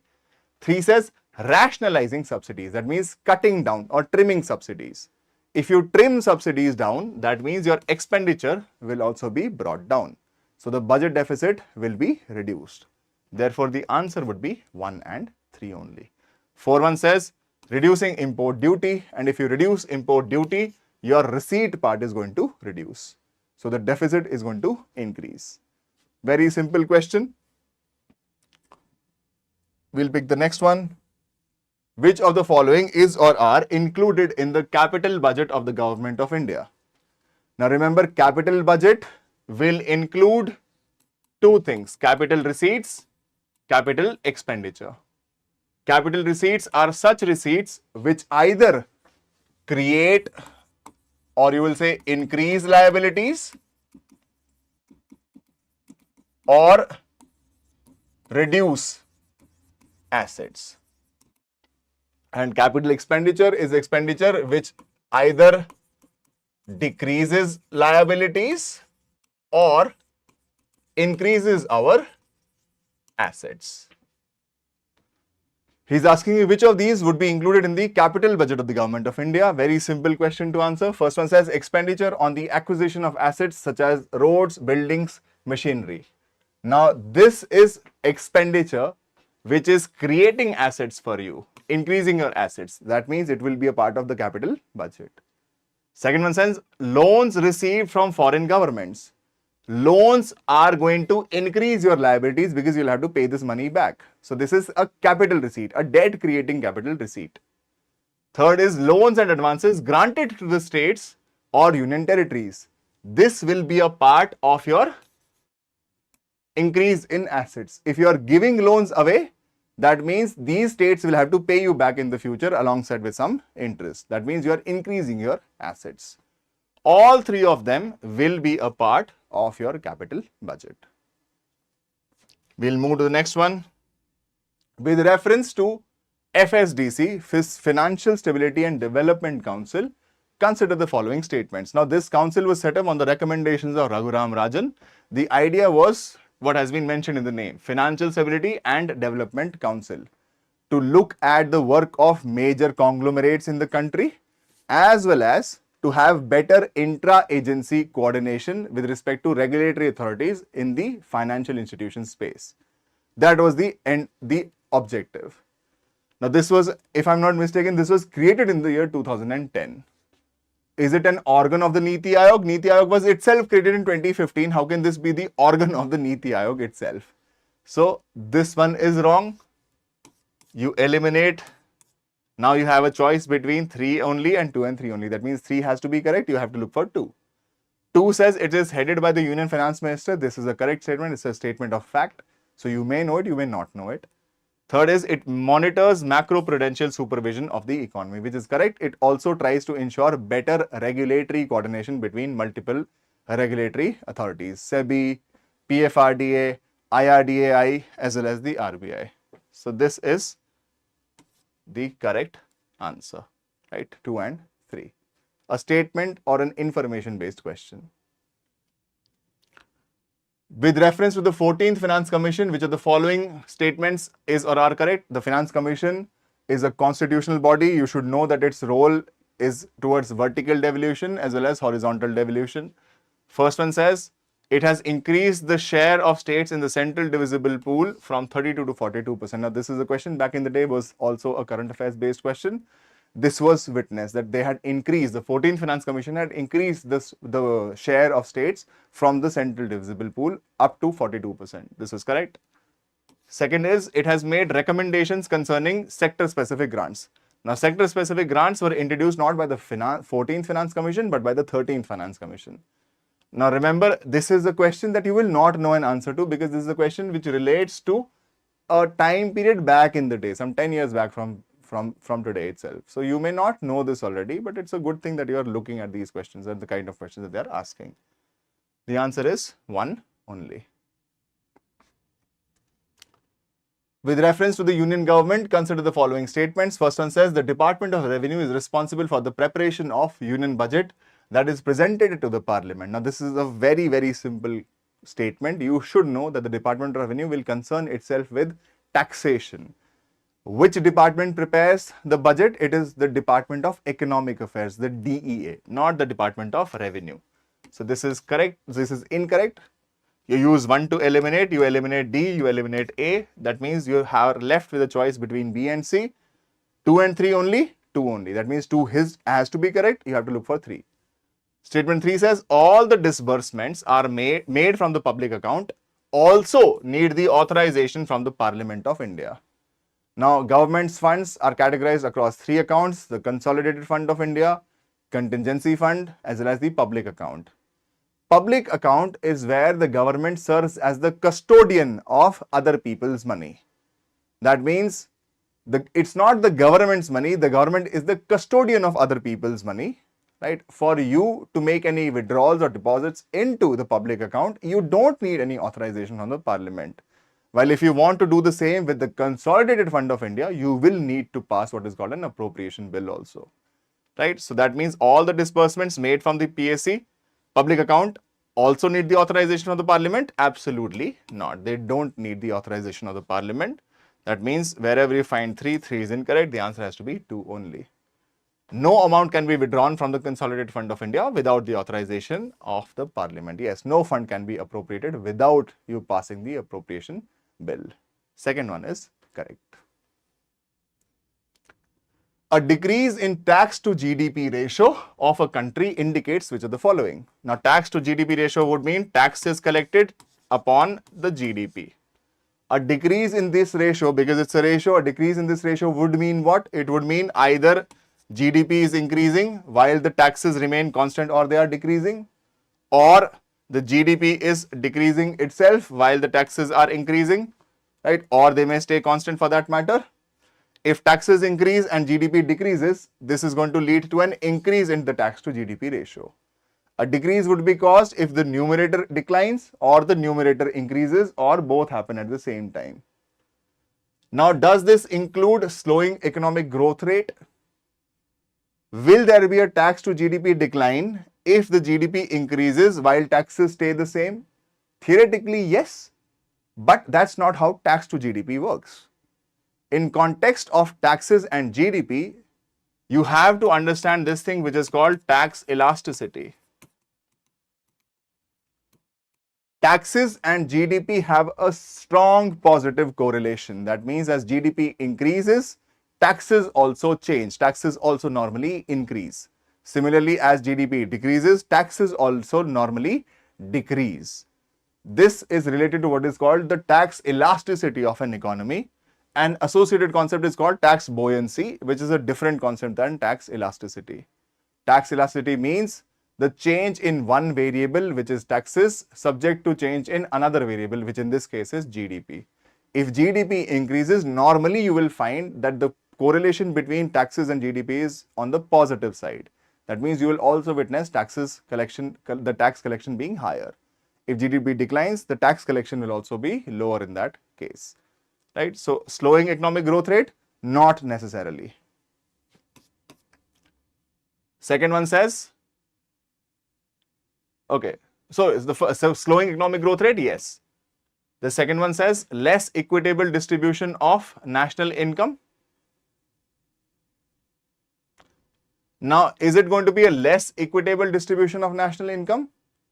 Here you have to consider, when you say tax to GDP, tax does not mean only the direct tax. Tax also means indirect taxes, and indirect taxes are paid by everyone.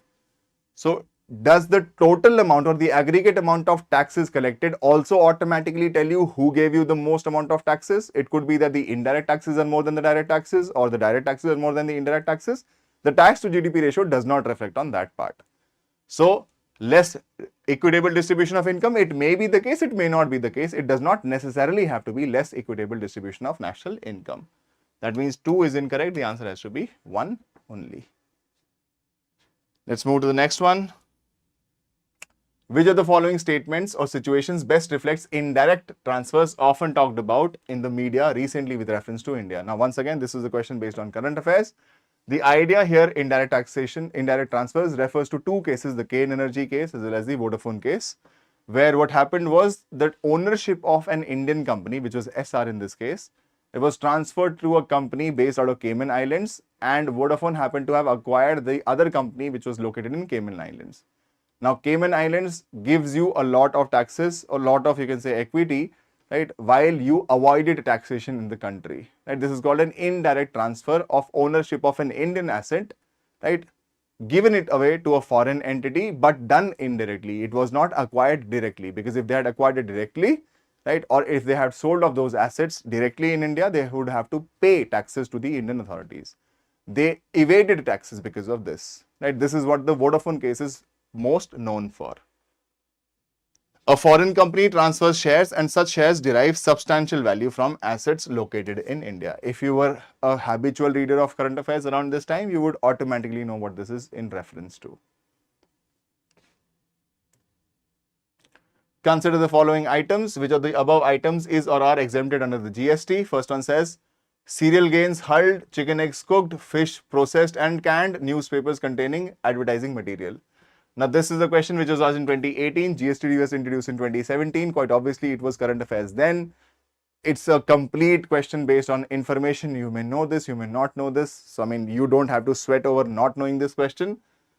Canned products, right? Processed fish, canned fish is not GST exempted. That means where we find 3 has to be eliminated. The answer has to be 1, 1, 2 and 4. The answer is 1, 2 and 4. Back in the day, these are all exempted under GST, because the first 2 related to basic food articles, and newspapers you did not want to tax because the government does not want to be seen as an authority which quells the freedom of speech. So newspapers which carry advertisements, newspapers which do not carry advertisements, they were all GST exempted. What is or are the most likely advantages of implementing the goods and services tax? It's a very, very basic question, right? One of the advantages is to eliminate cascading effect. The other advantage is to eliminate double taxation. Now, both of these are advantages of what is called a value-added taxation system, and GST is also a value-added tax. That is one advantage. The other major advantage was that it subsumed multiple tax rates. Center had the power of taxing production. The states majorly had the power of taxing what is called sale, right? Both of these were included in what is called the supply of goods and services, and the supply of goods and services is being taxed. Multiple tax rates were included, or you can say brought down into a few tax slabs, 5%, 12%, 18%, 28%, 0 also for that matter, right? It will replace multiple taxes collected by multiple authorities and thus create a single market in India. This is absolutely correct. This was the main objective. It will drastically reduce current account deficit of India and will enable it to increase its foreign exchange reserves. Firstly, will it have an impact on the current account deficit of India? If you avoid what is called the cascading effect, and if you avoid what is called double taxation, because GST is a value added tax, that means eventually the consumers are going to benefit. If the consumers benefit because of lower prices, quite obviously your goods may become price competitive. But will it drastically reduce the current account deficit in India? If your goods become comparatively cheaper because of tax rates being simplified now and rationalized, quite obviously they will become price effective or more competitive. But is it going to drastically reduce the current account deficit of India? Not necessarily. It will enormously increase the growth and size of the economy of India and will enable it to overtake China in the near future. Now, if effectively taxation per product or per item reduces because of the introduction of GST, that means yes, our output may become more competitive and the firms, or you can say there will be lesser burden on consumers. Quite obviously, the demand may also increase, the growth may also be witnessed. But when he uses words like enormously, drastically, he is himself telling you to eliminate these options because these are extreme statements. Can't be 3, can't be 2. The answer is 1 only. Okay. Now, questions based on agriculture which have been asked in prelims examination, not too many, but a fair number of questions though. Okay, let's look at the first one. The first question asks us,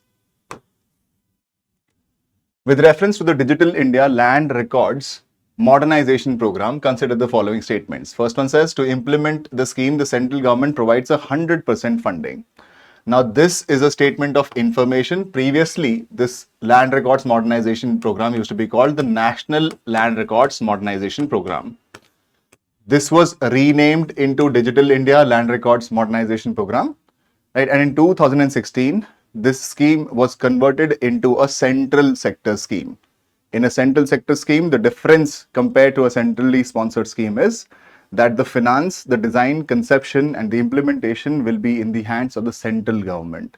So does the central government provide 100% funding? Yes. Second, under the scheme, cadastral maps are digitized. Now, cadastral maps give you information on two things. First, land records plus also the titles. That's what cadastral refers to. Now, because the program is Digital India Land Records Modernization Program, one push in this initiative is to digitize these cadastral maps as are available. So this is also a correct statement. And the third one says, an initiative has been undertaken to transliterate the records of rights from local language to any of these languages recognized by the Constitution of India. This again is a correct statement. Now, this is a question where it is not possible for you to apply your sense of understanding to eliminate a few options. This is a question purely out of information. And if you know it, you know it. If you don't, you don't. The answer to this question is D, 1, 2, and 3. The next one says, which one of the following best describes the concept of small farmer, large field? Now, the concept of small farmer, large field is one where multiple farmers come together to pool their resources of sorts. Now, many farmers are going to come together. They're going to organize themselves into groups. They're going to, you can say, synchronize or establish some synergy in terms of their agricultural operations. The idea behind this is, if you have a large parcel of land compared to a small parcel of land, in a large parcel of land, if you invest in mechanization, it makes more sense. The reason why it makes more sense is because a large parcel of land is going to give you much more output. That means your marketable surplus will also be very high.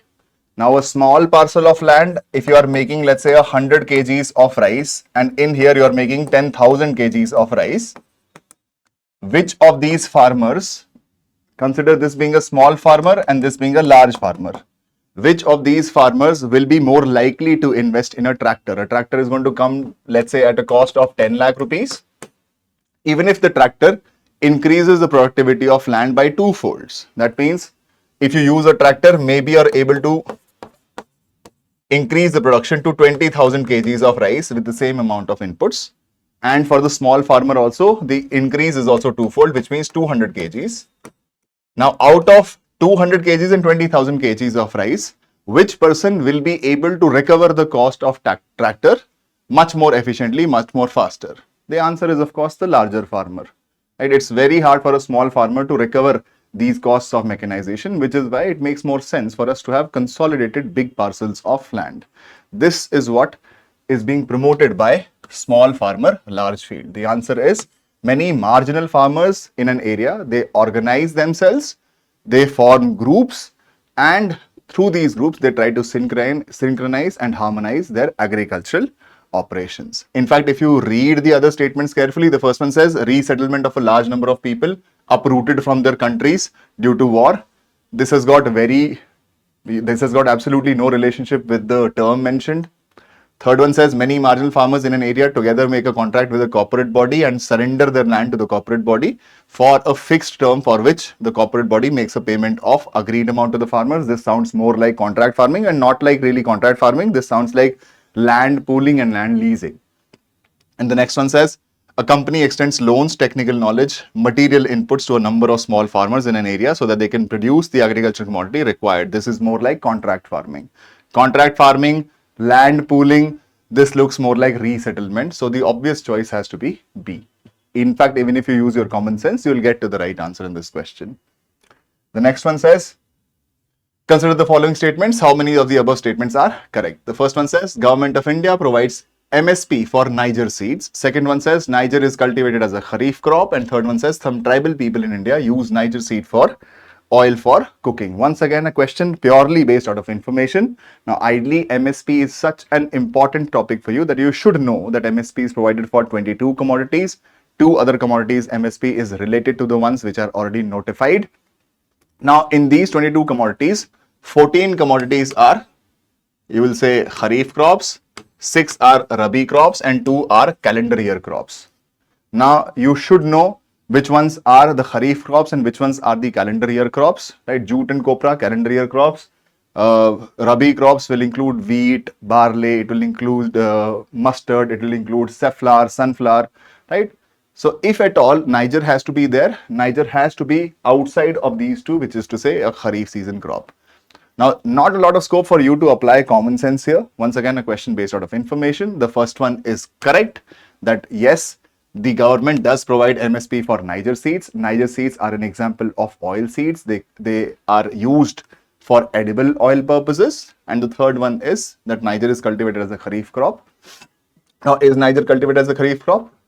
Right? Yes, because it is, if you remember 20, right, you don't have to remember all 20, right? You have to remember, sorry, all 22, you have to remember at least 8, so that you know naturally that if at all it has to fall anywhere, it must be in kharif, right? That means all the 3 statements are correct.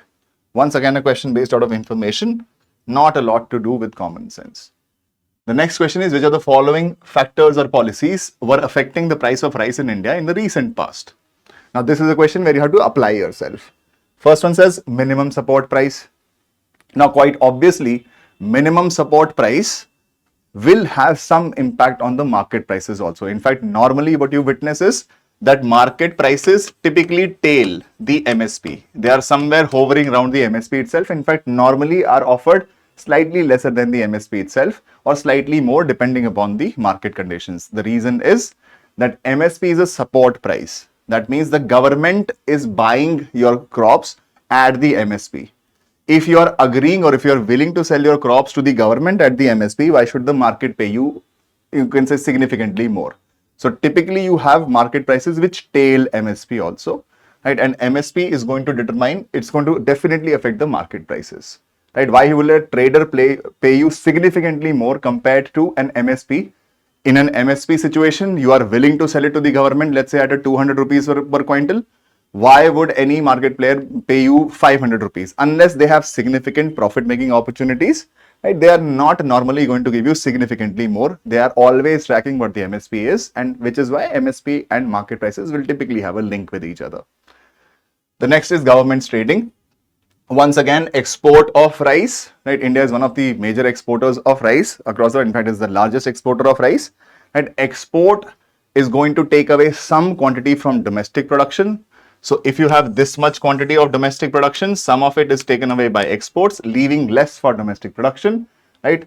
And of course, in terms of determination of prices, right? Both of these things are going to be considered. Demand of, you can say, food commodities as well as the supply. Since exports may have an impact on domestic supply, therefore will also have an impact on domestic prices. So government trading also a reason. Third one says government's stockpiling. Once again, the government, you can say, buys rice and wheat, right, primarily for the purposes of maintaining its public distribution system. So the government typically has two types of requirements. One requirement is called the operational requirement, which is the requirement to keep the PDS system functional. The other requirement is the emergency requirement, for which the government maintains what is called a buffer reserve. Right? Two types of requirements. Since these two types of requirements will require the government to procure some of these food grains, which means that as part of the total production, some part is going towards PDS requirements, some part is going towards buffer requirements or buffer reserves, leaving the remaining to be sold off in the open market. Once again, because government's stockpiling is going to affect domestic supply, will definitely have an impact over the market prices. Once again, a correct thing. And the fourth one says consumer subsidies. Quite obviously, consumer subsidies are going to affect the market prices of rice in India. In fact, the government subsidies at this point in time, rupees 3, rupees 2, rupees 1 for rice, wheat and coarse grains per kg. Right? Quite obviously, they are going to affect the market prices of these commodities also. So, which of these factors have had an impact on the prices of rice? All the four factors. Right? This is a question you have to apply yourself. Next question. With reference to chemical fertilizers in India, consider the following statements. Which of these statements are correct? I told you in these questions, you have to find the statement which is obviously incorrect. First one says, at present, the retail price of chemical fertilizers is market driven and is not administered by the government. Now, in India, when you consider chemical fertilizers, primarily three: urea, diammonium phosphate, DAP, muriates of potash, MOP.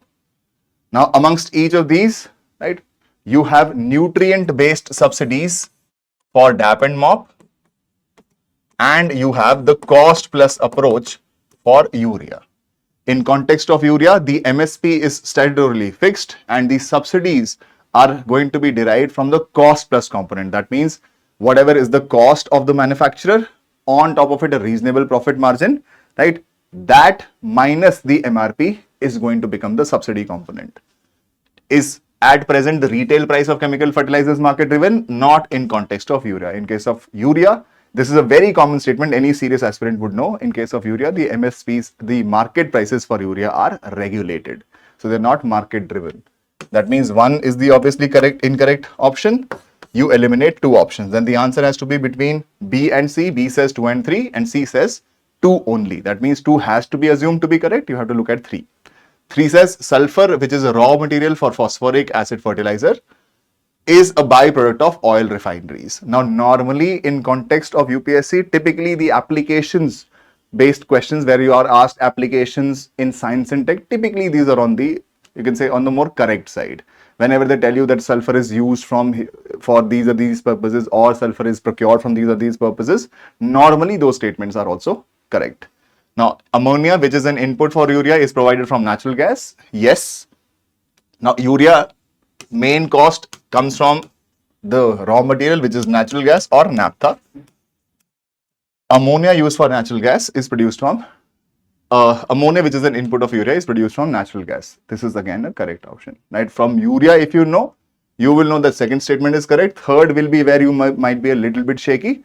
But if you have done enough PYQs, you will know that applications based questions, specifically from science and tech, whenever UPSC mentions a certain few applications, normally those applications are correct. So you can go for B, which is 2 and 3. In India, which of the following can be considered as public investment in agriculture? Now, you should know that public investment will be investment made by the government. All other kinds of investment will be categorized as private investments. And in economics, investment basically means a reference to capital formation. Capital formation means addition of capital goods for increasing the productive capacity.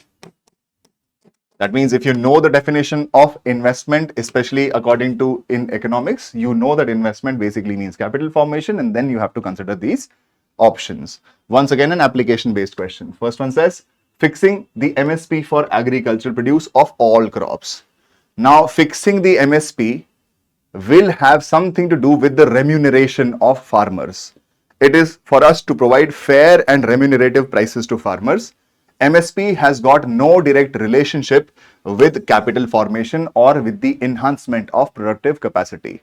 The farmers will realize better prices. In the hope of them realizing better prices, they will make, you can say, significant private investments, but there is no direct connection, right? So is MSP an example of investment? Is MSP related to capital formation? Definitely not, right? So wherever you find one, you can eliminate that option. B and D, you are straight up to your answer, which is C. You don't even have to consider all the other statements. In fact, amongst these, you have to find obviously incorrect ones. For example, when you look at free electricity supply to farmers, free electricity supply is an example of subsidies. Waiver of agricultural loans by the banking system, once again an example of credit subsidies. Now, subsidies are different from capital formation. In fact, capital formation is the opportunity cost of subsidies. The more you provide subsidies, the lesser capital formation is going to happen. If the government corners away a significant part of its budget towards subsidies, that means it leaves equally important aspect, which is the capital formation. You could have invested that money in terms of increasing productive capacity.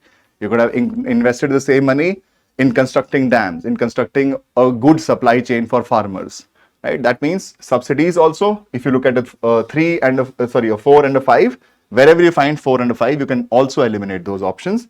The correct answer is 2, 3 and 6. Not this, not this, not this. 2, 3 and 6. All of these 2, 3 and 6 relate to improvement in productive capacity and hence are going to be considered investments. Under the Kisan credit card scheme, short-term credit is given to the farmers for which of the following purposes? Once again, a question based on a certain scheme. It's a very, very popular scheme, so you have to have some idea about it. An information-based question, doesn't require a lot of analysis. Once again, in this type of question, you have to obviously find something which is incorrectly wrong, which is incorrect. For example, when you look at the fifth statement, it says construction of a family house and setting up of a village cold storage facility. Now, normally, Kisan credit card scheme is essentially a short-term credit support to farmers. It is not just from the purposes of production or enhancing production. It could also be used by the daily consumption of farmers. But remember, this is a short-term credit and you will not require short-term credit for constructing a family house. This will typically require a long-term credit, right? So wherever you find 5, you can eliminate those options. You will get to the right answer, which is B, which is 1, 3 and 4. One says working capital for the maintenance of farm assets. Yes, a part of KCC. The third one says consumption requirements of farm households. Yes, consumption requirements are also covered under KCC. And post-harvest expenses. Purchase of combine harvesters, tractors and mini trucks. This is not going to require short-term credit. Once again, this is going to require some amount of long-term credit.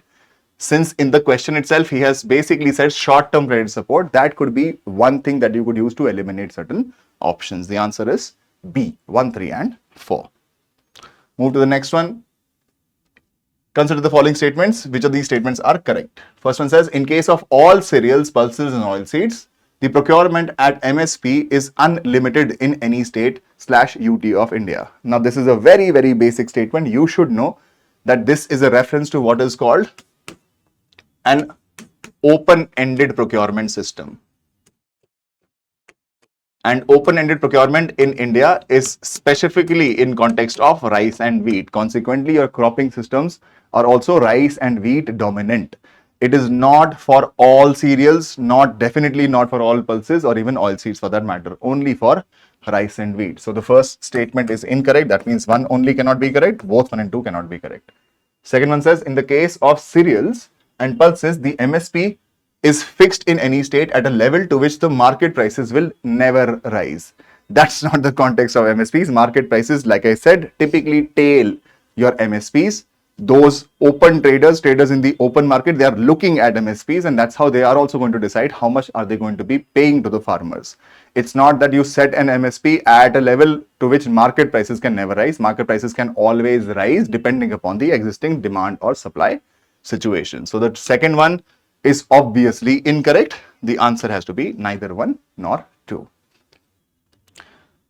The economic cost of food grains to the Food Corporation of India is MSP and bonus, if any, paid to the farmers plus. Now, this is once again a very, very simple question. What is the economic cost of food grains? It is going to be the MSP at which the government is going to procure plus bonuses as may be announced by the government. MSP plus bonus. This food grain also has to be distributed. So the distribution cost is also going to be involved here. That means the role of the central government is to procure, right? And from this procurement process, the FCI's requirement is also to send this food grains to depots in various states. That is the distribution cost.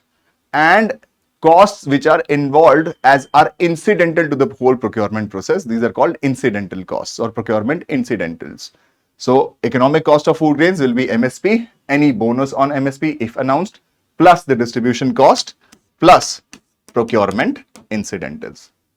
Now, if you are a serious aspirant, you would know this by heart. Very, very simple question.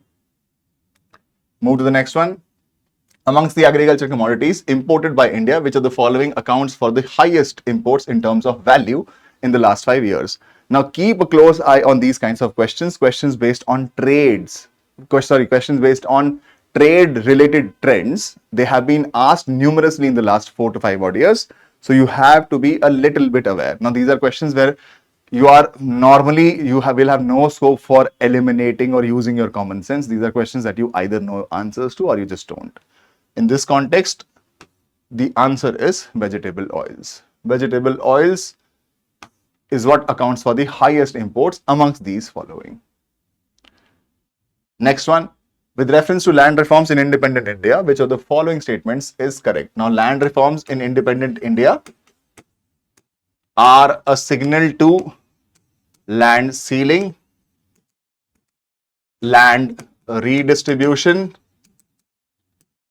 land consolidation, and the emergence of cooperatives.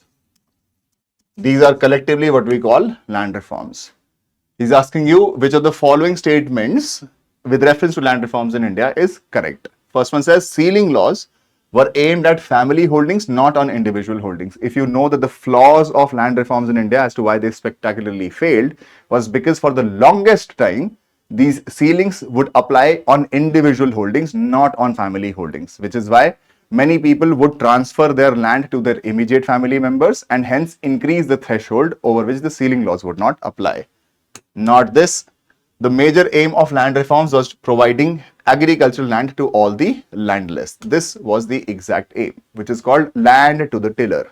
Now, the kind of agriculture system that we had inherited was one where there were very few landowners and majority of your, you can say, workforce, rural workforce was involved as peasants or as, you can say, tenants, agricultural laborers or tenants with very little tenancy reforms. Now, this created a system where incentives to invest back in land were only with the landowners, right? Not with those tenants, not with the agricultural peasants and laborers, which is why the slogan was land to the tiller, right? That means you will apply some ceiling laws, the excess land is going to be taken away and is going to be redistributed, especially amongst these landless peasants. So the answer has to be B. Move to the next one. Amongst the following, which of the following is the largest exporter of rice in the world in the last 5 years? You should know this one for a fact that the largest producer of rice is China, but because Oriental cuisines also require a lot of rice, their domestic consumption is also very, very high. We don't produce as much rice as China does, but in comparison, when you compare the trade of rice, you will find that India is the largest exporter of rice. Right? This is a very simple statement. You should know this. In fact, basmati rice is typically in one item amongst your top 10 merchandise trade items, merchandise export items. Consider the following statements. First one says the quantity of imported edible oils is more than the domestic production of edible oils in the last 5 years.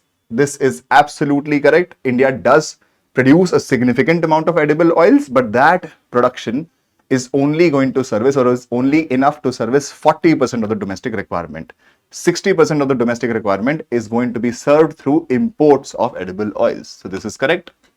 Second one says the government does not impose any customs duties on all the edible imported oils as a special case.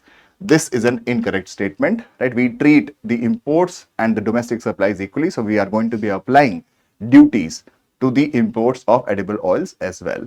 Now the answer to this question is one only. Which of these are correct? One only is correct. Consider the following. The Cabinet Committee on Economic Affairs has announced the MSP for which of the above. Now, these kinds of questions, like I said, when you have a combination, you have to find the obviously incorrect part here. Now, the question is with respect to MSP. Like I said, you will have to find a way to remember MSP, like which crops is MSP announced for. If you know that MSP is not announced for coffee, you would have gotten the right answer. So wherever you find 3, you eliminate it. The answer is 2, 4, 5, and 6. Now, once again, it's a question which requires information. There's no way you can apply common sense to this question, right? If you had seen 22 commodities, you would have remembered that coffee is not one of those. And if you know coffee is not one of those, you use coffee to eliminate options, you will get to the right answer. What is or are the advantages of implementing the National Agriculture Market Scheme? Now, NAM or ENAM, the problem in India is that our agricultural market is very, very fragmented. We have a fragmented agricultural market when we talk about physical markets. Because trade in agriculture is going to be regulated by state-based agriculture produce marketing committee legislations, which is why there is no unified physical national market for agricultural commodities. To create a unified national agricultural marketplace, what we have decided to do is we have decided to set up something called ENAM, Electronic National Agricultural Market, which seeks to connect multiple mandis across the country, across the length and breadth of the country. It is a pan-India electronic trading portal for agriculture commodities, absolutely correct. The second one says it provides the farmers access to nationwide markets with prices commensurate with the quality of their produce. Now, exactly this is the objective. The answer has to be both 1 and 2. Which of the following is the advantage of practicing drip irrigation? Now, in terms of drip irrigation, you would know that this is where the water use efficiency is going to be the prime most objective. The second objective will be to reduce the surface flow off or to reduce soil erosion. In drip irrigation, you concentrate the irrigation part, or you will concentrate the water specifically where it is required the most, and it will be flowing in a drip format. Because it's going to be flowing in a drip format, quite obviously, it is going to check soil erosion. Is it going to lead to a reduction in weed? Yes, absolutely, because you're concentrating water towards where it is required the most, and this water is being rationalized. So, except for soil salinity, right, the other 2 options are correct options, which is 1 and 2. The fair and remunerative price for sugarcane is approved by. Now, remember the question is, it is approved by who? There are 2 aspects to MSP and FRP. One aspect is who calculates it. The other aspect is who approves it or finally recommends it. The calculation part is done by the Commission on Agricultural Costs and Prices. However, who would announce it, who would finally notify these prices, who will approve them? It is the highest Cabinet Committee on Economic Affairs, right? So the question is, it is approved by who? It is not calculated by who. If the question was, it is calculated by who or computed by who, the answer would have been B. But he's asking you who approves this. The answer is Cabinet Committee on Economic Affairs. In India, markets in agricultural products are regulated under. Now, this is a very, very straightforward question, requires no discussion. It is under the Agriculture Produce Marketing Committee legislations, which are a state prerogative. Consider the following statements. The first one says the AIBP, Accelerated Irrigation Benefits Program, was launched during 1996-97 to provide loans as an assistance to poor farmers. Now, the idea behind having the AIBP, Accelerated Irrigation Benefits Program, was primarily to complete the ongoing irrigation projects. Our irrigation potential is still around the 50% mark. That means many of our agricultural lands still are rain-fed or are dependent on the vagaries of monsoon. To accelerate this irrigation benefits, right? We had to complete the ongoing projects, which is why the AIBP was launched. And under AIBP, loans are not provided to farmers. Loans are provided to the state governments to complete their ongoing agricultural or their ongoing irrigation projects. So the reason why this is wrong is this is not an assistance provided to poor farmers, rather to the governments. First is wrong. That means one only, both 1 and 2 cannot be correct.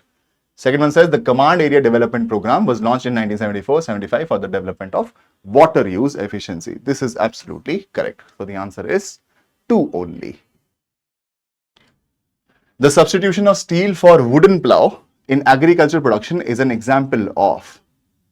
Now, when you substitute a wooden plow with steel, you are improving physical capital. Wooden plow is what? Wooden plow is a physical object which aids and assists in production without it getting consumed in the process. Compared to a wooden plow, a steel plow would have a better performance.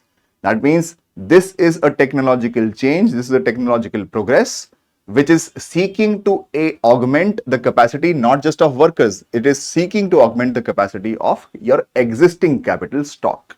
So this is a capital augmenting technological progress, not labor augmenting.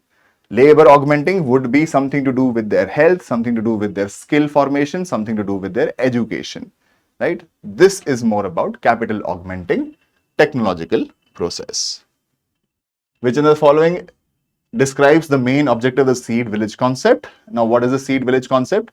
The seed village concept is this part, involving the farmers for training in quality seed production, thereby to make available quality seeds to others at appropriate time and affordable costs. The idea is to create seeds at the village level suited to the village agroecological conditions. The idea is also diversification in terms of seeds, because as part of an input intensive agricultural production system that we have, we are over dependent on hybrid varieties of seeds. Now, hybrid varieties of seeds are not innumerable. There are of limited traits only. We also had originally our own organic seeds, which are more suited to the agroecological conditions. So, two objectives. One essentially is to promote seed diversification and to promote this seed diversification by involving local farmers. This is the concept of seed village. Answer is B. Now let's move to questions based on industry.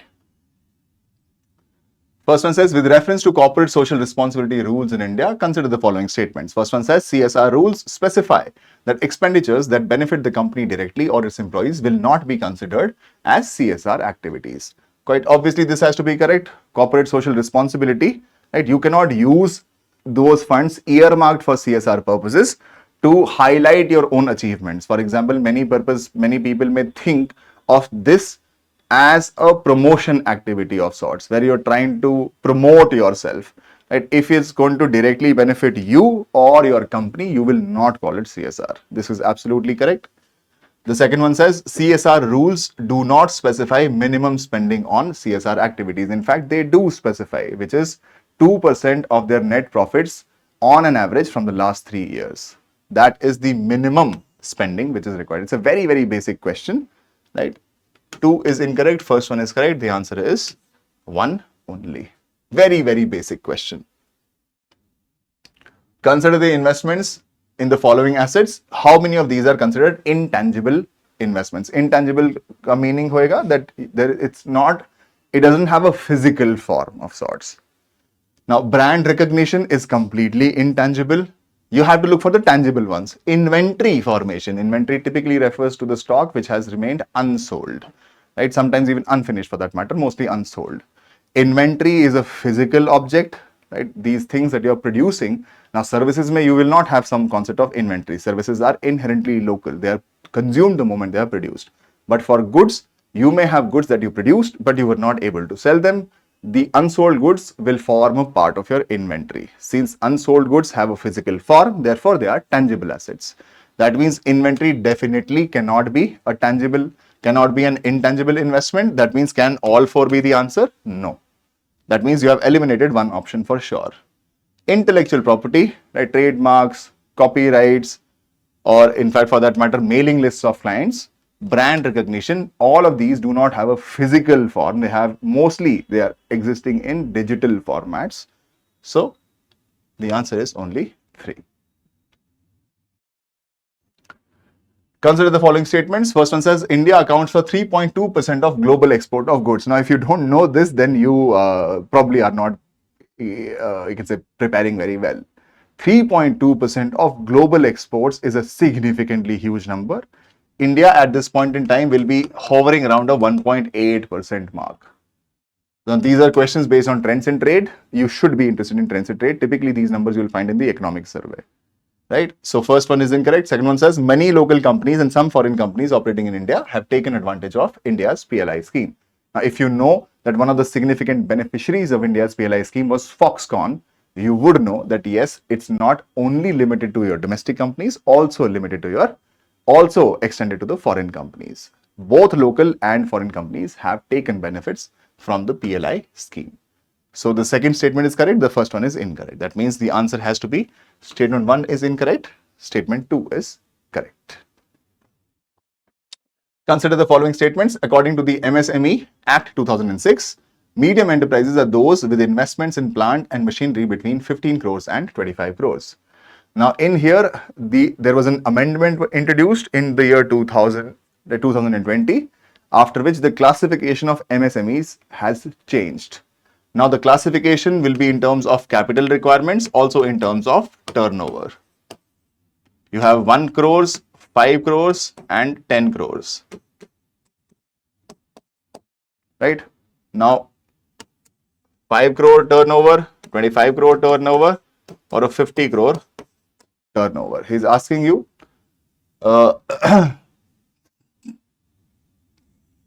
he's asking you the medium enterprises, the previous classification we don't have to talk about, we have to talk about the new one.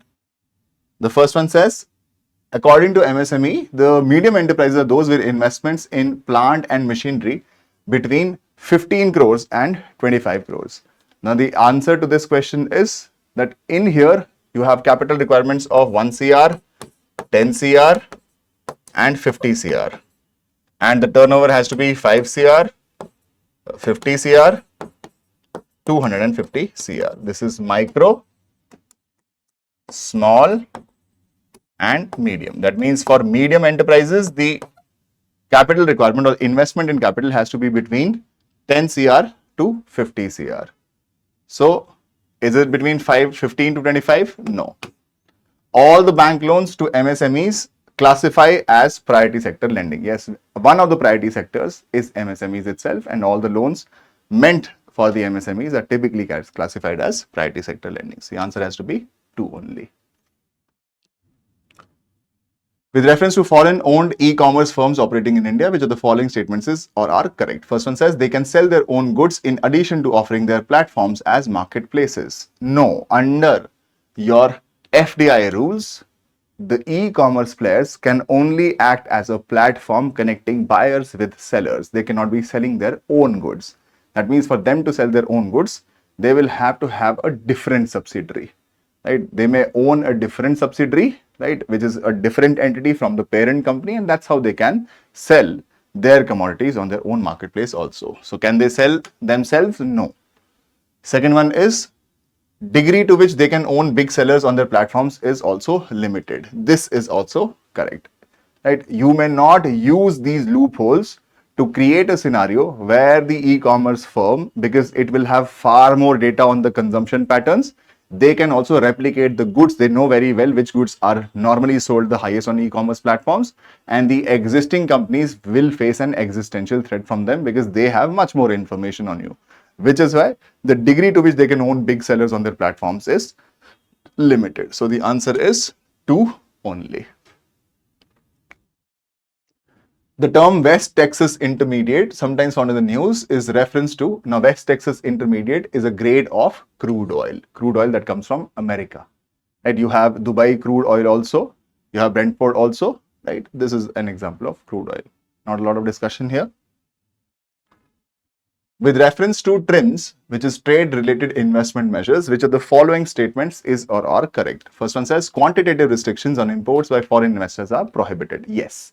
Under TRIMs, The idea is to establish free and fair trade across the world. So you cannot have trade distortionary practices, one of which is imposing quantitative restrictions on performance or quantitative restrictions on imports which are allowed from a specific country. This is not allowed under TRIMS because this is trade distorting. Second one says they apply to investment measures related to both trade in goods and services. Now this was the most obvious part.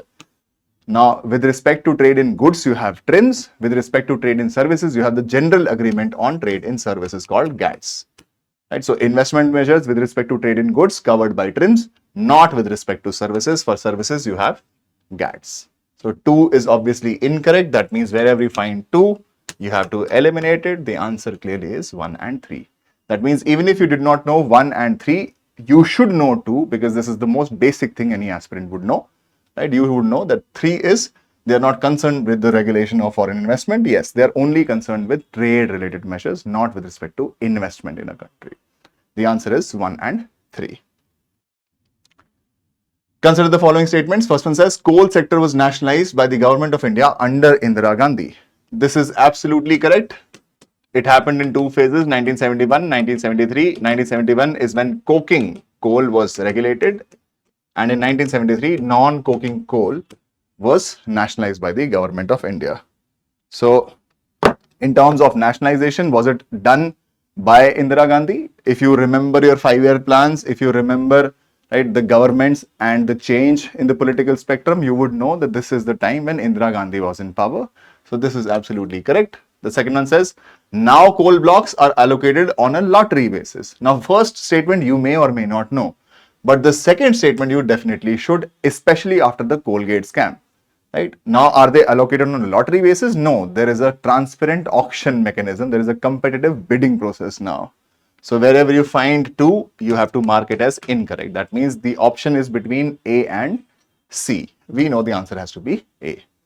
Third one says, till recently, India imported coal to meet the shortages of domestic supply, but now India is self-sufficient in coal products. You would know we still import a significant part of coal. We do have a lot of coal, but for us, high grade or high quality coal is still imported. The answer has to be 1 only. So, 2 statements amongst these you would know through common sense. The first you may or may not know, right? If you use your common sense, you can eliminate options and get to the right answer. Consider the following.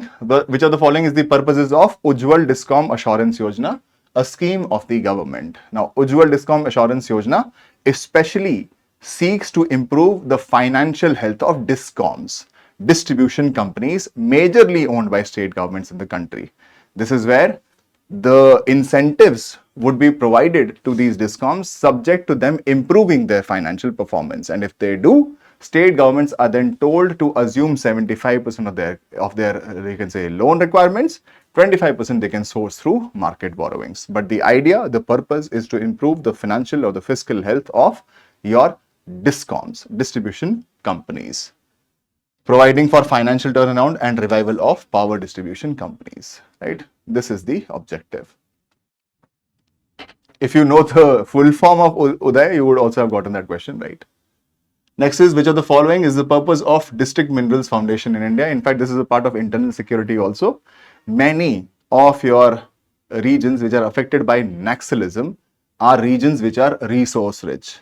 Now, one of the critical aspects of naxalism is that you are taking away or extracting our resources, and in return, what we get is what is called the, what do we reflect? I mean, you can say this trade does not reflect in terms of the economic realities of these regions. Therefore, what we have done is through an amendment to the Mines and Minerals Development Regulation Act, we have set up something called District Mineral Foundations, right? Through these foundations, part of the revenue realized from the sale of minerals from these districts will be redeployed towards the development of these districts only. That is the purpose behind DMF. Protecting the interests of the persons affected by mining operations. This is absolutely correct. First one says promoting mineral exploration activities in mineral-rich districts. No, this is not the reason. The reason is to protect the interests of the locals there and contribute to development of the local regions. Authorizing state governments to issue licenses for mineral exploration. That's the part of the Minerals, Mining and Minerals Development Regulation Act, not the purpose of DM. The answer is 2 only. This is a question, if you have done internal security, you would also know what is going to be the purpose.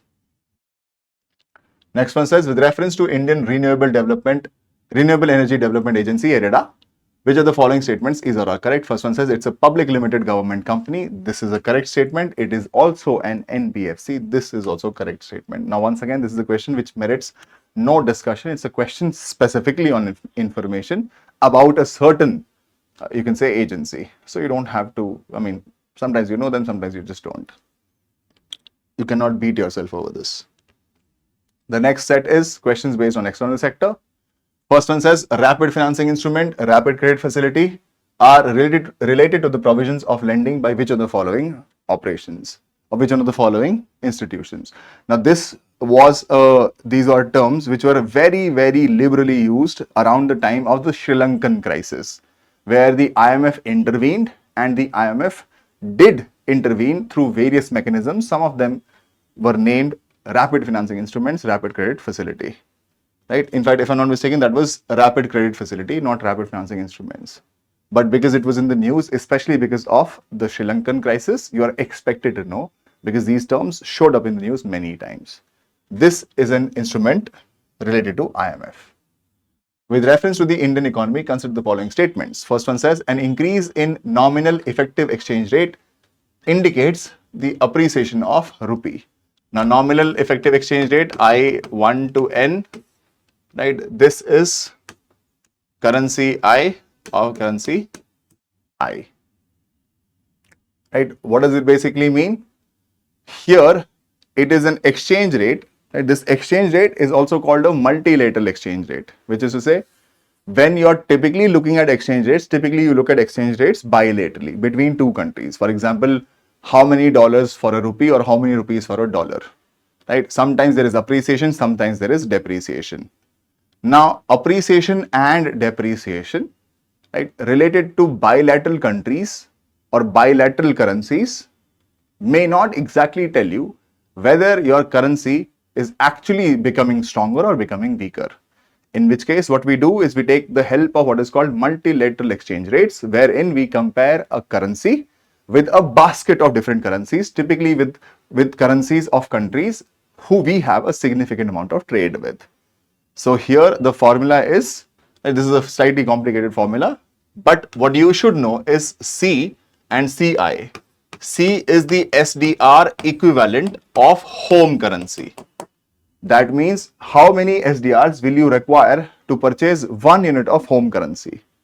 And CI is the SDR equivalent of your trade partner I. Now he's saying an increase in nominal effective exchange rate. An increase in nominal effective exchange rate, there is also WI, which is the weight assigned to the trade. Now an increase will happen if the numerator increases. Now numerator increasing would mean that SDR equivalent of home currency is increasing. That means you require more SDRs to buy 1 unit of home currency. Or this increase may even happen if CI reduces or the denominator reduces. That means you will require less SDRs to purchase the currency of your trading partners. If you require more SDRs for you to purchase the currency of the home partner of your domestic currency, that means your currency is appreciating. That means an increase in nominal effective exchange rate signifies the appreciation of rupee, because this increase typically is going to happen because the SDR equivalent of your rupee or of your domestic currency has increased. That means you require more SDRs to buy 1 unit of domestic currency. Your currency is becoming stronger. Second one says an increase in real effective exchange rates indicates an improvement in trade competitiveness. Now you multiply the same formula with PF upon PI. This is a comparison of the price levels of both countries. That means any acceptable indicator of inflation.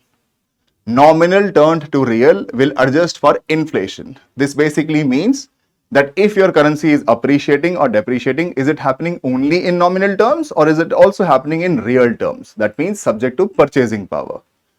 If the REER increases, REER increasing would also mean appreciating of your local currency, but in real terms. An increase in REER will only happen if your price levels are higher compared to your trade partners' price levels. That means in your case, the inflation is higher compared to your trade partner. And in case of inflation being higher for the home country, this means your goods and services will be priced highly, right? That means in terms of their price competitiveness in the world trade, will they become more competitive at a higher price, or will they become less competitive? They will become less competitive because they are more expensive. That means second is wrong. Wherever you find second, you eliminate them. Answer is 1 and 3. Third one says an increasing trend in domestic inflation relative to inflation in other countries is likely to cause an increasing divergence between NEER and REER. Yes, he's saying if P increases, this is going to create a divergence between NEER and REER, because in case of NEER, you have only C upon CI. In case of REER, you also multiply this with the ratio of price indices.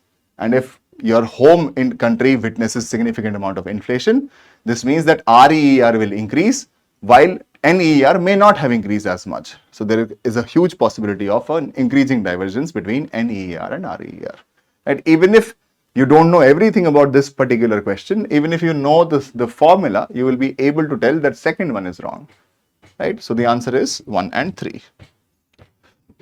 Consider the following statements. First one says tight monetary policy of the US Fed Reserve could lead to a capital flight. Tight monetary policy would mean what? It would mean that the US Fed Reserve is increasing the domestic interest rates. That means in the US, domestic interest rates are increasing.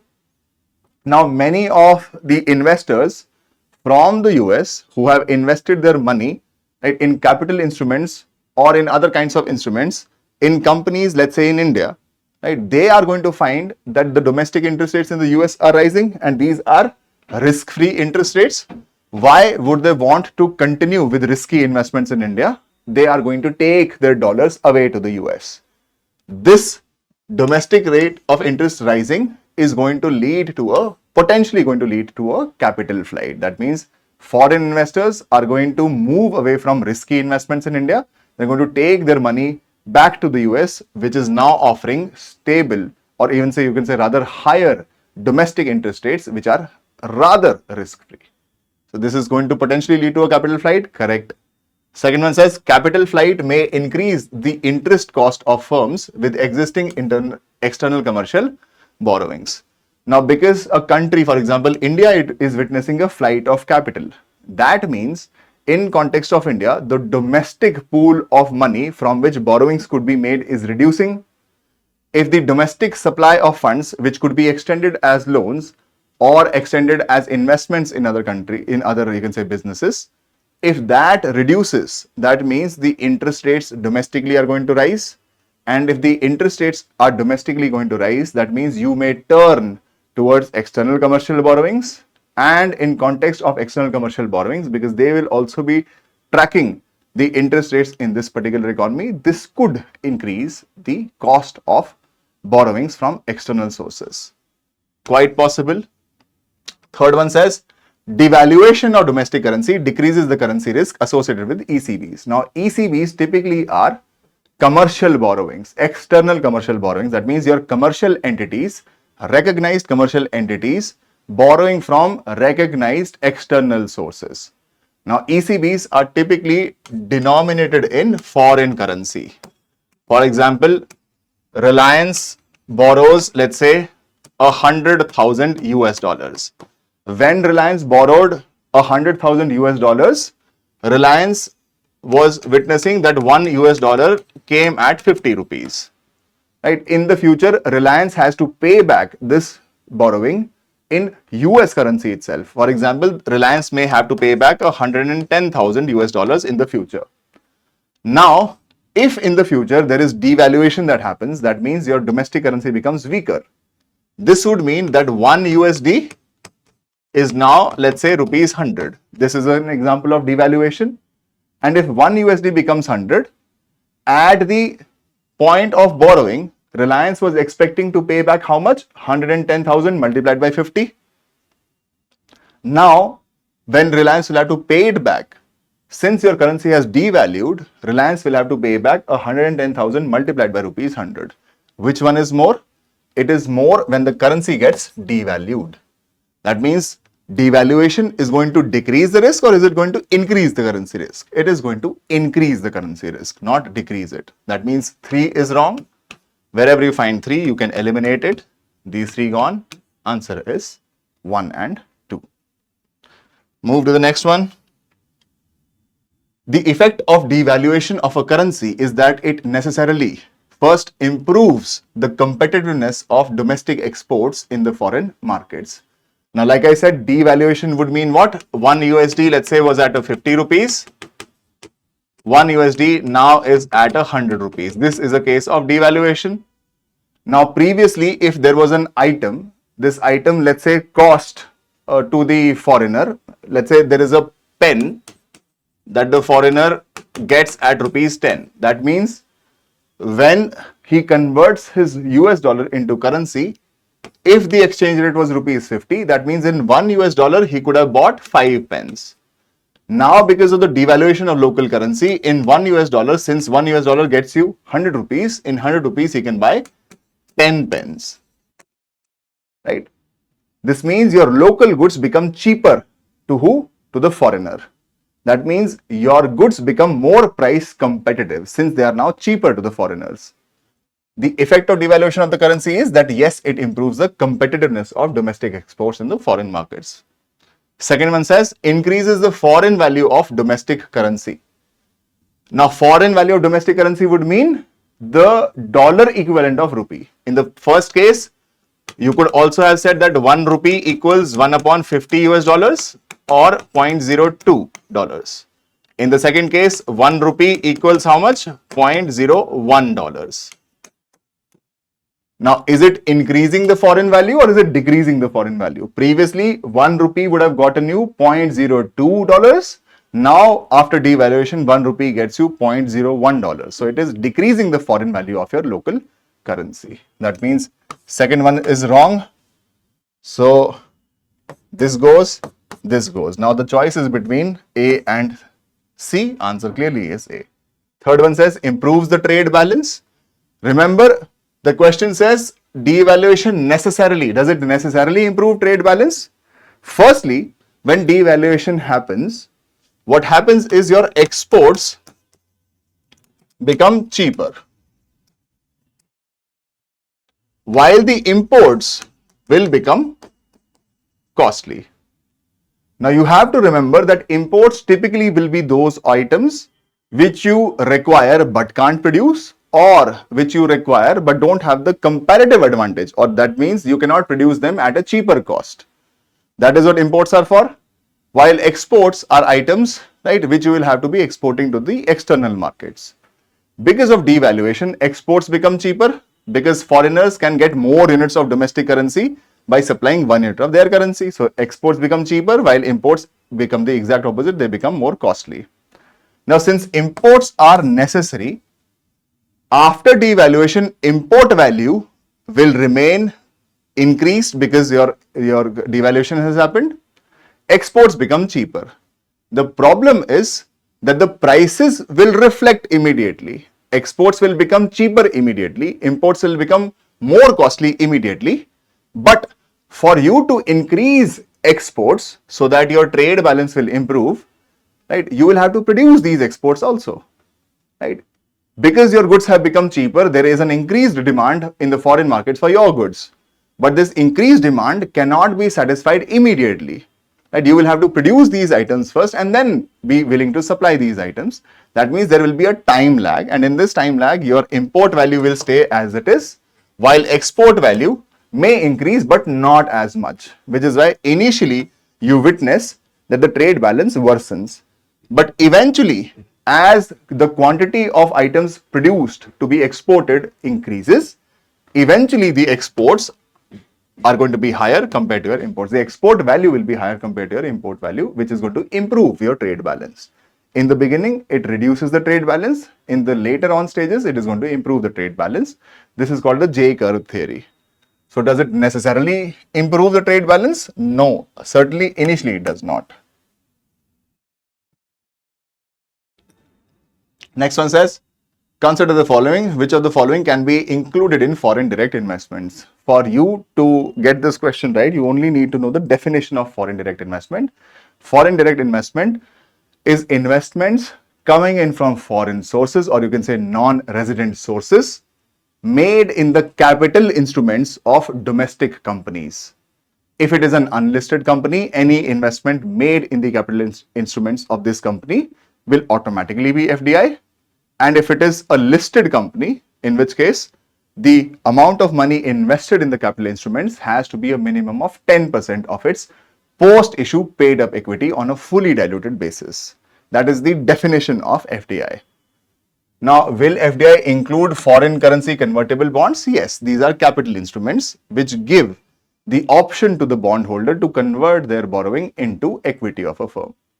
Second, foreign institutional investments with certain conditions. Yes, the condition is that the investment value has to be greater than or equal to 10% of post-issue paid up equity, right, on a fully diluted basis. Global depository receipts. Global depository receipts is one way of borrowing money, right, from external sources, not really borrowing money or getting funds from external sources, by raising this money in the external markets through a sponsor bank of sorts. This is also correct. Third one is non-resident external deposits. Now, this commonsensically you should know will not be a part of FDI, because this is not an investment in the capital instruments. This is one way that you are promoting savings amongst your non-resident Indians. These non-resident Indians are going to be putting money in Indian banks, either in the form of a non-resident ordinary account, non-resident external account, foreign currency non-resident account, FCNR accounts, right? These are not investments because these are just their savings. So if you know that 4 is wrong, so you can eliminate 2. The answer is 1, 2, and 3. Only if you know the definition of FDI, you're going to get this question right. With reference to the international trade at present, which of the following statements is or are correct? First one says, India's merchandise exports are less than its merchandise imports. Merchandise means goods. Merchandise exports being less than merchandise imports, that means you have a trade account deficit. You import more goods than you export them, which is a correct statement. Second one says, India's imports of iron, steel, chemicals, fertilizers, machinery have decreased in the recent years. Now, this is a statement related to trends in trade. This is an incorrect statement. India has been growing, quite obviously it is going to be importing quite a lot of these items. Third one says, India's export of services are more than its import of services. This is absolutely correct. In terms of trade in services, we have a surplus, but in terms of trade in goods, we have a deficit. India suffers from an overall trade or current account deficit. This is also correct, right? We may have a surplus in the services, on the services account or on the invisibles account, but we have a deficit on the trade account, on the goods account. Overall, we have a deficit normally. Normally, this is what we witness. This current account deficit is then fulfilled by a capital account surplus. So the answer to this question would be, you eliminate 2, the answer would be 1, 3, and 4. The next one says, with reference to Asian Infrastructure Investment Bank, consider the following statements. First one says, AIIB has more than 80 member nations. India is the largest shareholder in AIIB, and AIIB does not have any members from outside Asia. Now, firstly, if AIIB has to have more than 80 member nations, will it not have any members outside of Asia? Right? You will have to, one of these statements has to be wrong. Which one statement is wrong? This one is wrong. France is a member of AIIB. Canada is a member of AIIB. So we have membership of countries, right, from other continents also. It's not just restricted to Asia. That means wherever you find 3, you can eliminate it. You get to the right answer, which is 1 only. First one says AIIB has more than 180 member countries. That is correct. Second one is India is the largest shareholder in AIIB. No, India is not the largest shareholder. The largest shareholder is China, not us. We are the second largest shareholder in AIIB. In context of India, which of the following factors is or are a contributor to reducing the risk of a currency crisis? Now, currency crisis is with respect to the exchange rates. Significant appreciation, significant depreciation, right? That is going to be called a currency crisis. First one says, foreign currency earnings of India's IT sector Can it lead to a reduction in the risk of currency crisis? Yes. If you make lots of earnings, that means the supply of foreign currency is going to increase, and the supply of foreign currency is going to make your currency stronger, leading to a reduction in your currency crisis. The second one says increasing the government expenditure. Now remember, government expenditure, if it is increased compared to the receipts of the government, this could lead to a fiscal deficit. And this deficit may have to be sourced through borrowings. Some part of these borrowings could even be external. And if you are borrowing externally and correspondingly your receipts do not increase as much, these borrowings will eventually have to be paid back in foreign currency terms, most of them. Hence, it may lead to an increase in currency crisis, not a decrease in currency crisis. Right? So, increasing government expenditure, if at all, it may create a problem. It may create a problem with respect to your increasing the risk of currency crisis. So, wherever we have 2, you can eliminate. Now, the option is A and B, 1 only, 1 and 3 only. 3 one says, the third one says remittances from Indians abroad. Yes, if the remittances from Indians abroad increases, that means the supply of foreign currency in your local economy has increased, leading to a strengthening of your domestic currency, reducing the currency risk. So, the answer has to be 1 and 3 only. Consider the following statements. First one says most of India's external debt is owed by governmental aid entities. Now remember, every time you think of external debt, this is the debt of the country, not of the government, right? So in terms of external debt, there is an 80-20 ratio you have to remember. 20% is government's debt, 80% is non-government entities. So most of India's external debt is owed by governmental entities? No, only 20%. Which is although a very, very significant number, but in terms of total external debt of the country, only 20%. All of India's external debt is denominated in US dollars. Now, this is a statement which you can by common sense know that it cannot be correct. That you may borrow from Japan, you may borrow from the EU, right? You borrow from US also, right? So most of your external debt could be in the form of US dollars, but not all. Right? The answer is neither 1 nor 2. First one says, consider the following statements. Purchasing power parity exchange rates are calculated by comparing the prices of same or similar baskets of goods and services across different countries. This is absolutely correct, right? What is a basket going to cost in India and the same basket, if you are going to buy the same basket in the US, how much dollars will you require? A ratio of this gives you a PPP exchange rate. Right? PPP exchange rate is an exchange rate arrived at by comparing the cost of the same or similar basket of goods and services across multiple countries. This is correct. A good example of a PPP index is the McDonald's index, the burger index that we have. Second one says, in terms of PPP dollars, India is the 6th largest economy in the world. Now, this is a statement which almost everyone knows. In PPP exchange rate terms, we are the 3rd largest economy, not the 6th largest economy. The answer is 1 only. India enacted Geographical Indications of Goods Act 1999 in order to comply with the obligations to. Of course, these will comply with the obligations to the World Trade Organization, Trade-Related Intellectual Property Rights, TRIPS. With reference to the National Intellectual Property Rights Policy, consider the following statements. First one says, it reiterates India's commitment to the Doha Development Agenda and TRIPS Agreement. Yes, with respect to the protection of intellectual property rights, this is correct. The second one says, Department of Industrial Policy and Promotion, DIPP, now it is called DPIIT, Department of Promotion of Industry and Internal Trade, which is a wing under the Ministry of Commerce and Industry. The DIPP is the nodal agency for regulating intellectual property rights in India. This is also correct. The answer is both 1 and 2. Information based question. Consider the following. First one says, New Development Bank has been set up by the APEC. Now, this is current affairs back in the day. New Development Bank is a bank set up by BRICS countries, not by APEC. Very, very simple statement to eliminate. So, 1 only cannot be correct. Both 1 and 2 cannot be correct. Second one says, the headquarters of NDB is in Shanghai. This is correct. Once again, an information based question where one, you can say, statement you could have easily eliminated. NDB is from BRICS, not by APEC. Which of the following best describes the term import cover sometimes seen in the news? Now remember, import cover is the amount of money, or rather amount of forex reserves that you have to cover for how many days of imports. For example, around your BOP crisis, you had only as much forex reserves which could cover 1 week's worth of imports towards the very end.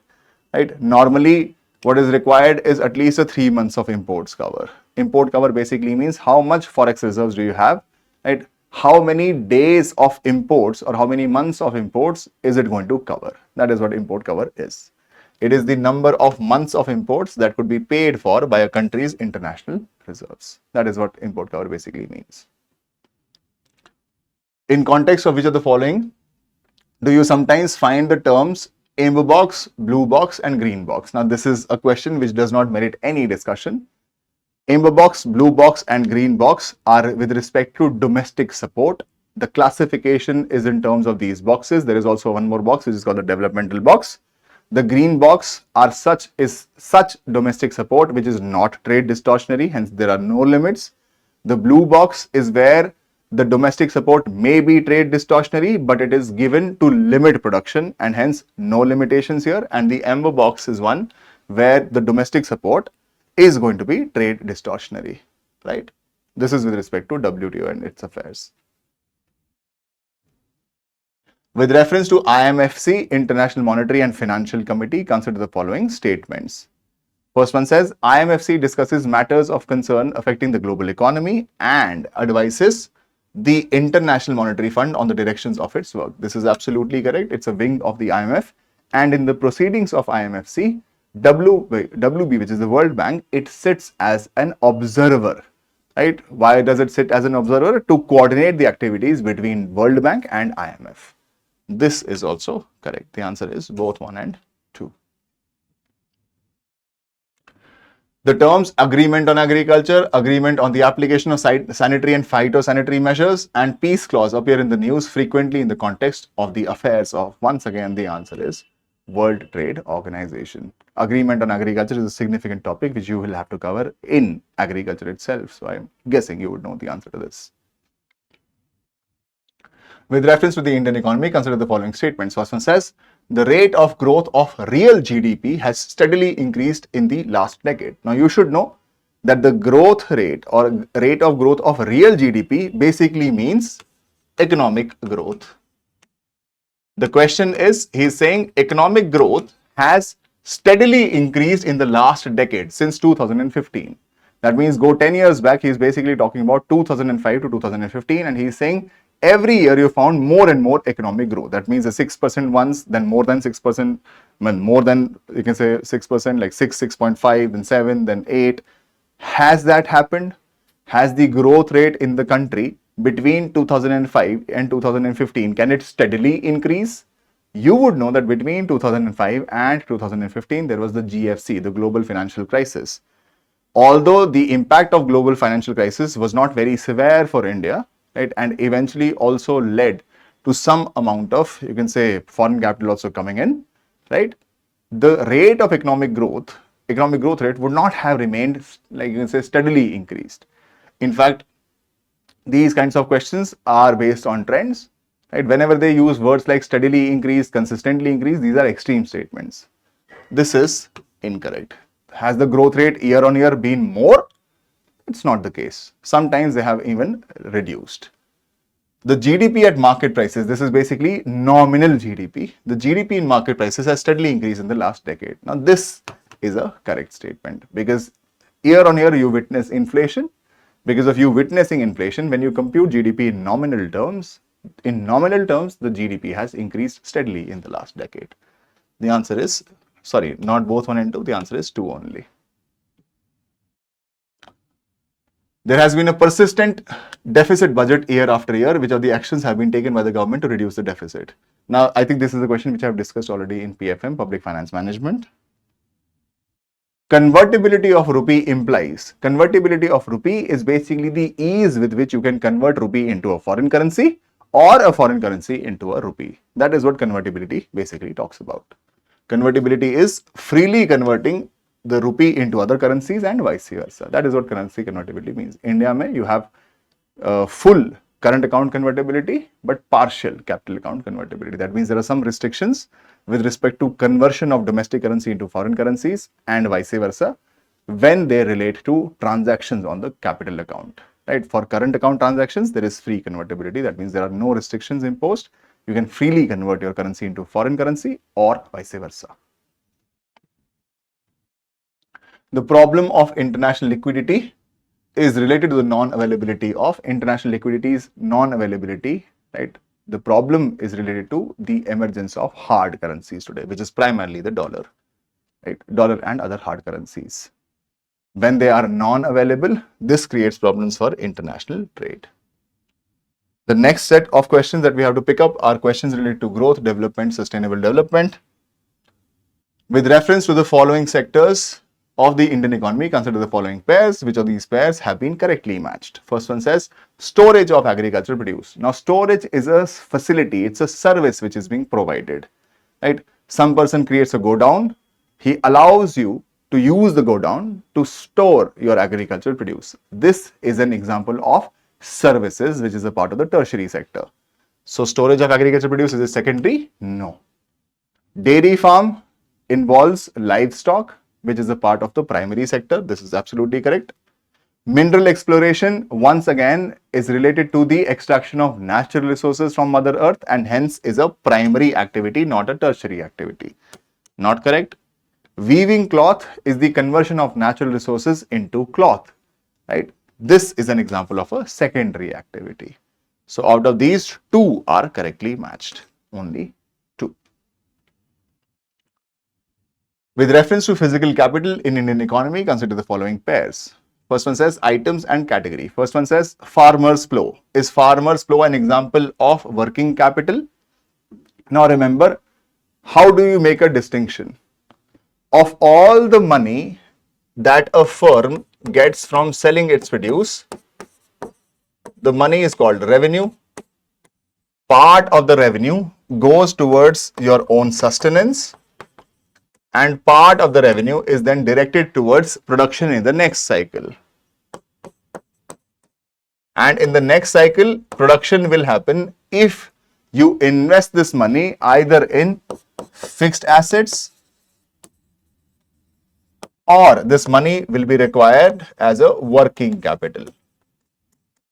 Fixed assets would mean investments in buildings, investments in machinery, investment in tools and implements.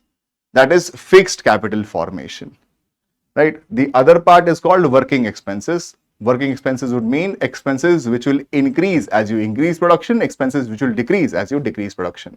This is your variable cost. For example, the cost of workers. If you want to produce more items, you may require more workers and wage rates will become your working capital. If you want to produce more items, you will require more raw materials, and more raw materials would mean that your working capital will be higher. Right? So, keeping this distinction in mind, is the computer an example of fixed capital? Yes. Is farmer plow an example of working capital? No. Farmer plow is an example of fixed assets. Yarn used by the weaver, is it a fixed capital? Yes.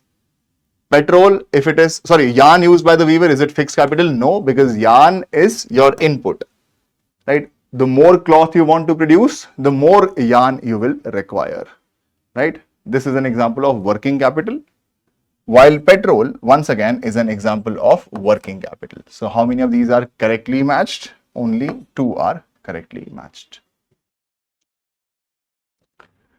Increase in absolute and per capita real GNP, gross national product, does not connote to a higher level of economic development if. Now remember, the question is about economic development, not with respect to growth. And the most basic difference between growth and development is that growth is more quantitative, while development refers to the qualitative aspects of growth. Specifically, a reference to improvement in material well-being or the standards of living of its people.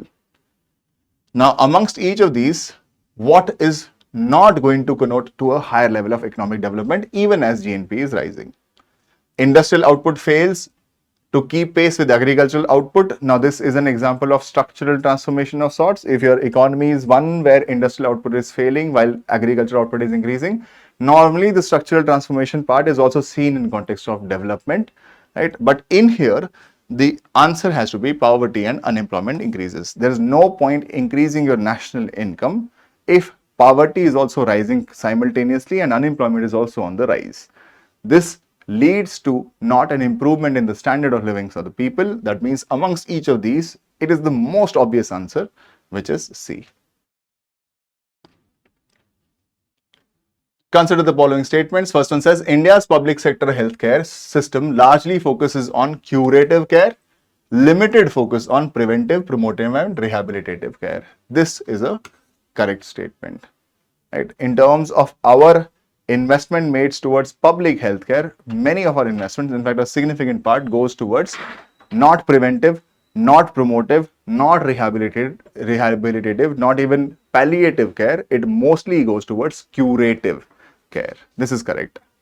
Second one says, under India's decentralized approach to healthcare delivery, the states are primarily responsible for organizing health services.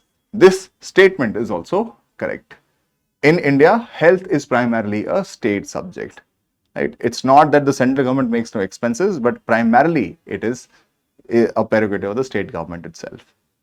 Now, statement 1 is correct, statement 2 is correct, but statement 2 does not have any link with the kind of care given to public health care, right? So, in this case, what you have to go for is both statement 1 and 2 are correct, and statement 2 is not the correct explanation for statement 1.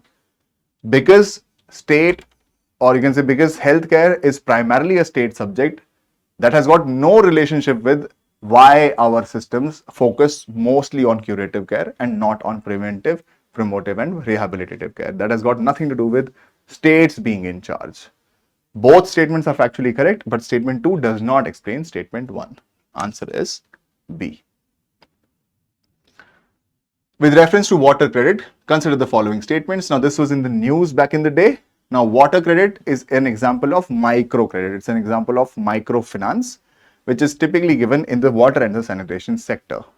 Now, this initiative is one that of this organization called water.org, which is the organization of one person who's also a Hollywood actor, Matt Damon, right? Matt Damon, is the actor who runs this non-profit organization called water.org. Right? It is their initiative. It promotes microfinance tools to work in the water and sanitation sector, correct? Second one is, it is a global initiative launched under the aegis of WHO and World Bank. This is incorrect. This is an organization called water.org. So wherever you find 2, you can eliminate it. The answer has to be 1 and 3. 3 says, it aims to enable poor people to meet their water needs without depending upon subsidies from the government. In a given year in India, official poverty lines are higher in some states than in others, because you should know that poverty line is the cost of the poverty line basket. The cost of PLB becomes the poverty line. Now, PLB is going to include a basket of commodities. Why would the poverty line of one state be different from the poverty line of another state? The simple and the most obvious answer is that the cost may vary, right? That means some states may witness higher inflation, some states may witness lower inflation, right? It could be a reason. Price levels vary from state to state, which is why the cost of the same basket will also vary from state to state, and hence states will have different poverty lines. If you know what a poverty line is, it is just the cost of a poverty line basket, and hence why would states have different official poverty lines? The reason is that the cost may vary across multiple states. Consider the following statements. Human capital formation as a concept is better explained in terms of a process which enables. Now remember, human capital formation is very simply a reference to skill, education and health of your population. A process which enables individuals of a country to accumulate more capital, increasing the knowledge, skill levels and capacities of the people of the country. This is absolutely correct. Accumulation of tangible wealth. Now, these are all intangible wealth, right? Will it be to do with tangible wealth? No, it is the accumulation of intangible wealth. So, the answer is 2 and 4. Despite being a high saving economy, capital formation may not result in significant increase in output due to. The reason is high capital to output ratio. Capital to output ratio means on the numerator you will have capital and on the denominator you will have output. This means how much capital is required to increase the output by 1 unit. That is what capital to output ratio is. And if a country has high capital to output ratio, that means high amount of capital is required to increase the output by 1 unit. Right? Despite you being a high saving economy, capital formation may not result because of a high COR, capital output ratio. This is the answer. Consider the following in respect of the National Career Service. The National Career Service is an initiative of the Department of Personnel and Training, Government of India. This is not an initiative of DOPT, it's an initiative of Directorate General of Employment, which comes under the Ministry of Labour and Employment, not that of DOPT. Can't be this, that means 1 only is not correct, both 1 and 2 is not correct. Second one says, National Career Service has been launched in a mission mode to improve the employment opportunities of uneducated youth of the country. Why would you focus only on uneducated youth? Right? Is it that every educated person in the country has found a job? So obviously this part makes the statement wrong. That means 2 only is also not correct. Answer has to be neither 1 nor 2. Who can join the national pension system? First one says resident Indians only. No. The overseas citizens of India can also join. NRIs can also join the national pension scheme. Not correct. Persons of the age 21 to 55, no, the age limit is 18 to 70 years. Can't be this. 3 says all state government employees joining the services after the date of notification by the respective state governments. Yes, this is an option available to all state government employees to opt for the national pension scheme. Last is all central government employees, including those of armed forces, joining the services on and after 1st of April 2004. The date is incorrect. The date is 1st of January 2004. The answer is C. Information based question. Pradhan Mantri Mudra Yojana is aimed at simply providing loans, bringing the small farmers into the small entrepreneurs into the formal financial system. It is a financial assistance based scheme, especially aimed at small entrepreneurs. You want to formalize them, you want to give them institutional credit. That's what Mudra Yojana is aimed at. Questions based on planning. First one says, with reference to the Indian economy after the 1991 economic liberalization, consider the following statements. First one says, worker productivity increased in urban areas while it decreased in rural areas. Now, this was a statement which was lifted straight up from a Niti Aayog report, right, which reported that worker productivity in India has increased both in rural areas and in urban areas since liberalization. So, this one is incorrect. Second one says the percentage share of rural areas in the workforce has steadily increased. Now, remember, he is not asking you that the percentage share of rural workforce in India is higher than the percentage share of urban workforce. He is only asking you that the percentage share of rural workforce since liberalization has steadily increased, right? It has not steadily increased. In fact, since liberalization, there has been a consistent push towards urbanization. From around 77% of the total workforce, rural workforce today only aims at closer to around 70%. So it has declined precisely because of urbanization. Third one says in rural areas, the growth in non-farm sector economy has increased. In fact, if you use 1 and 2 to eliminate, you have this, you goes this. Now you have 3 only and 3 and 4. That means 3 is correct.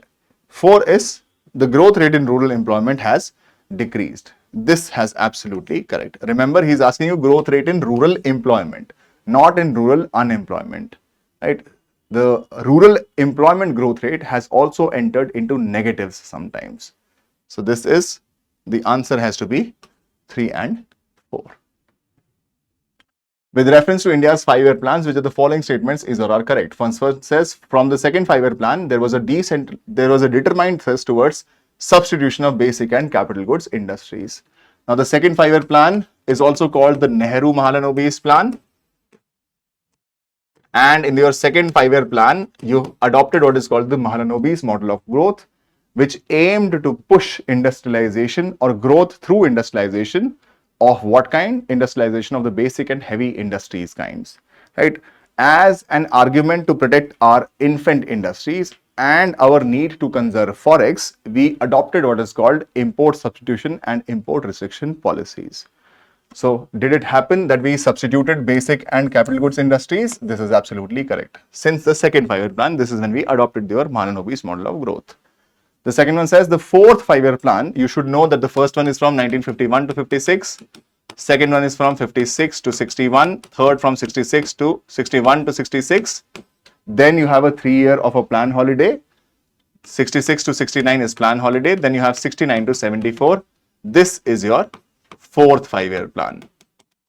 He's saying the fourth 5-year plan adopted the objective of correcting the earlier trend of increased concentration of wealth and economic power.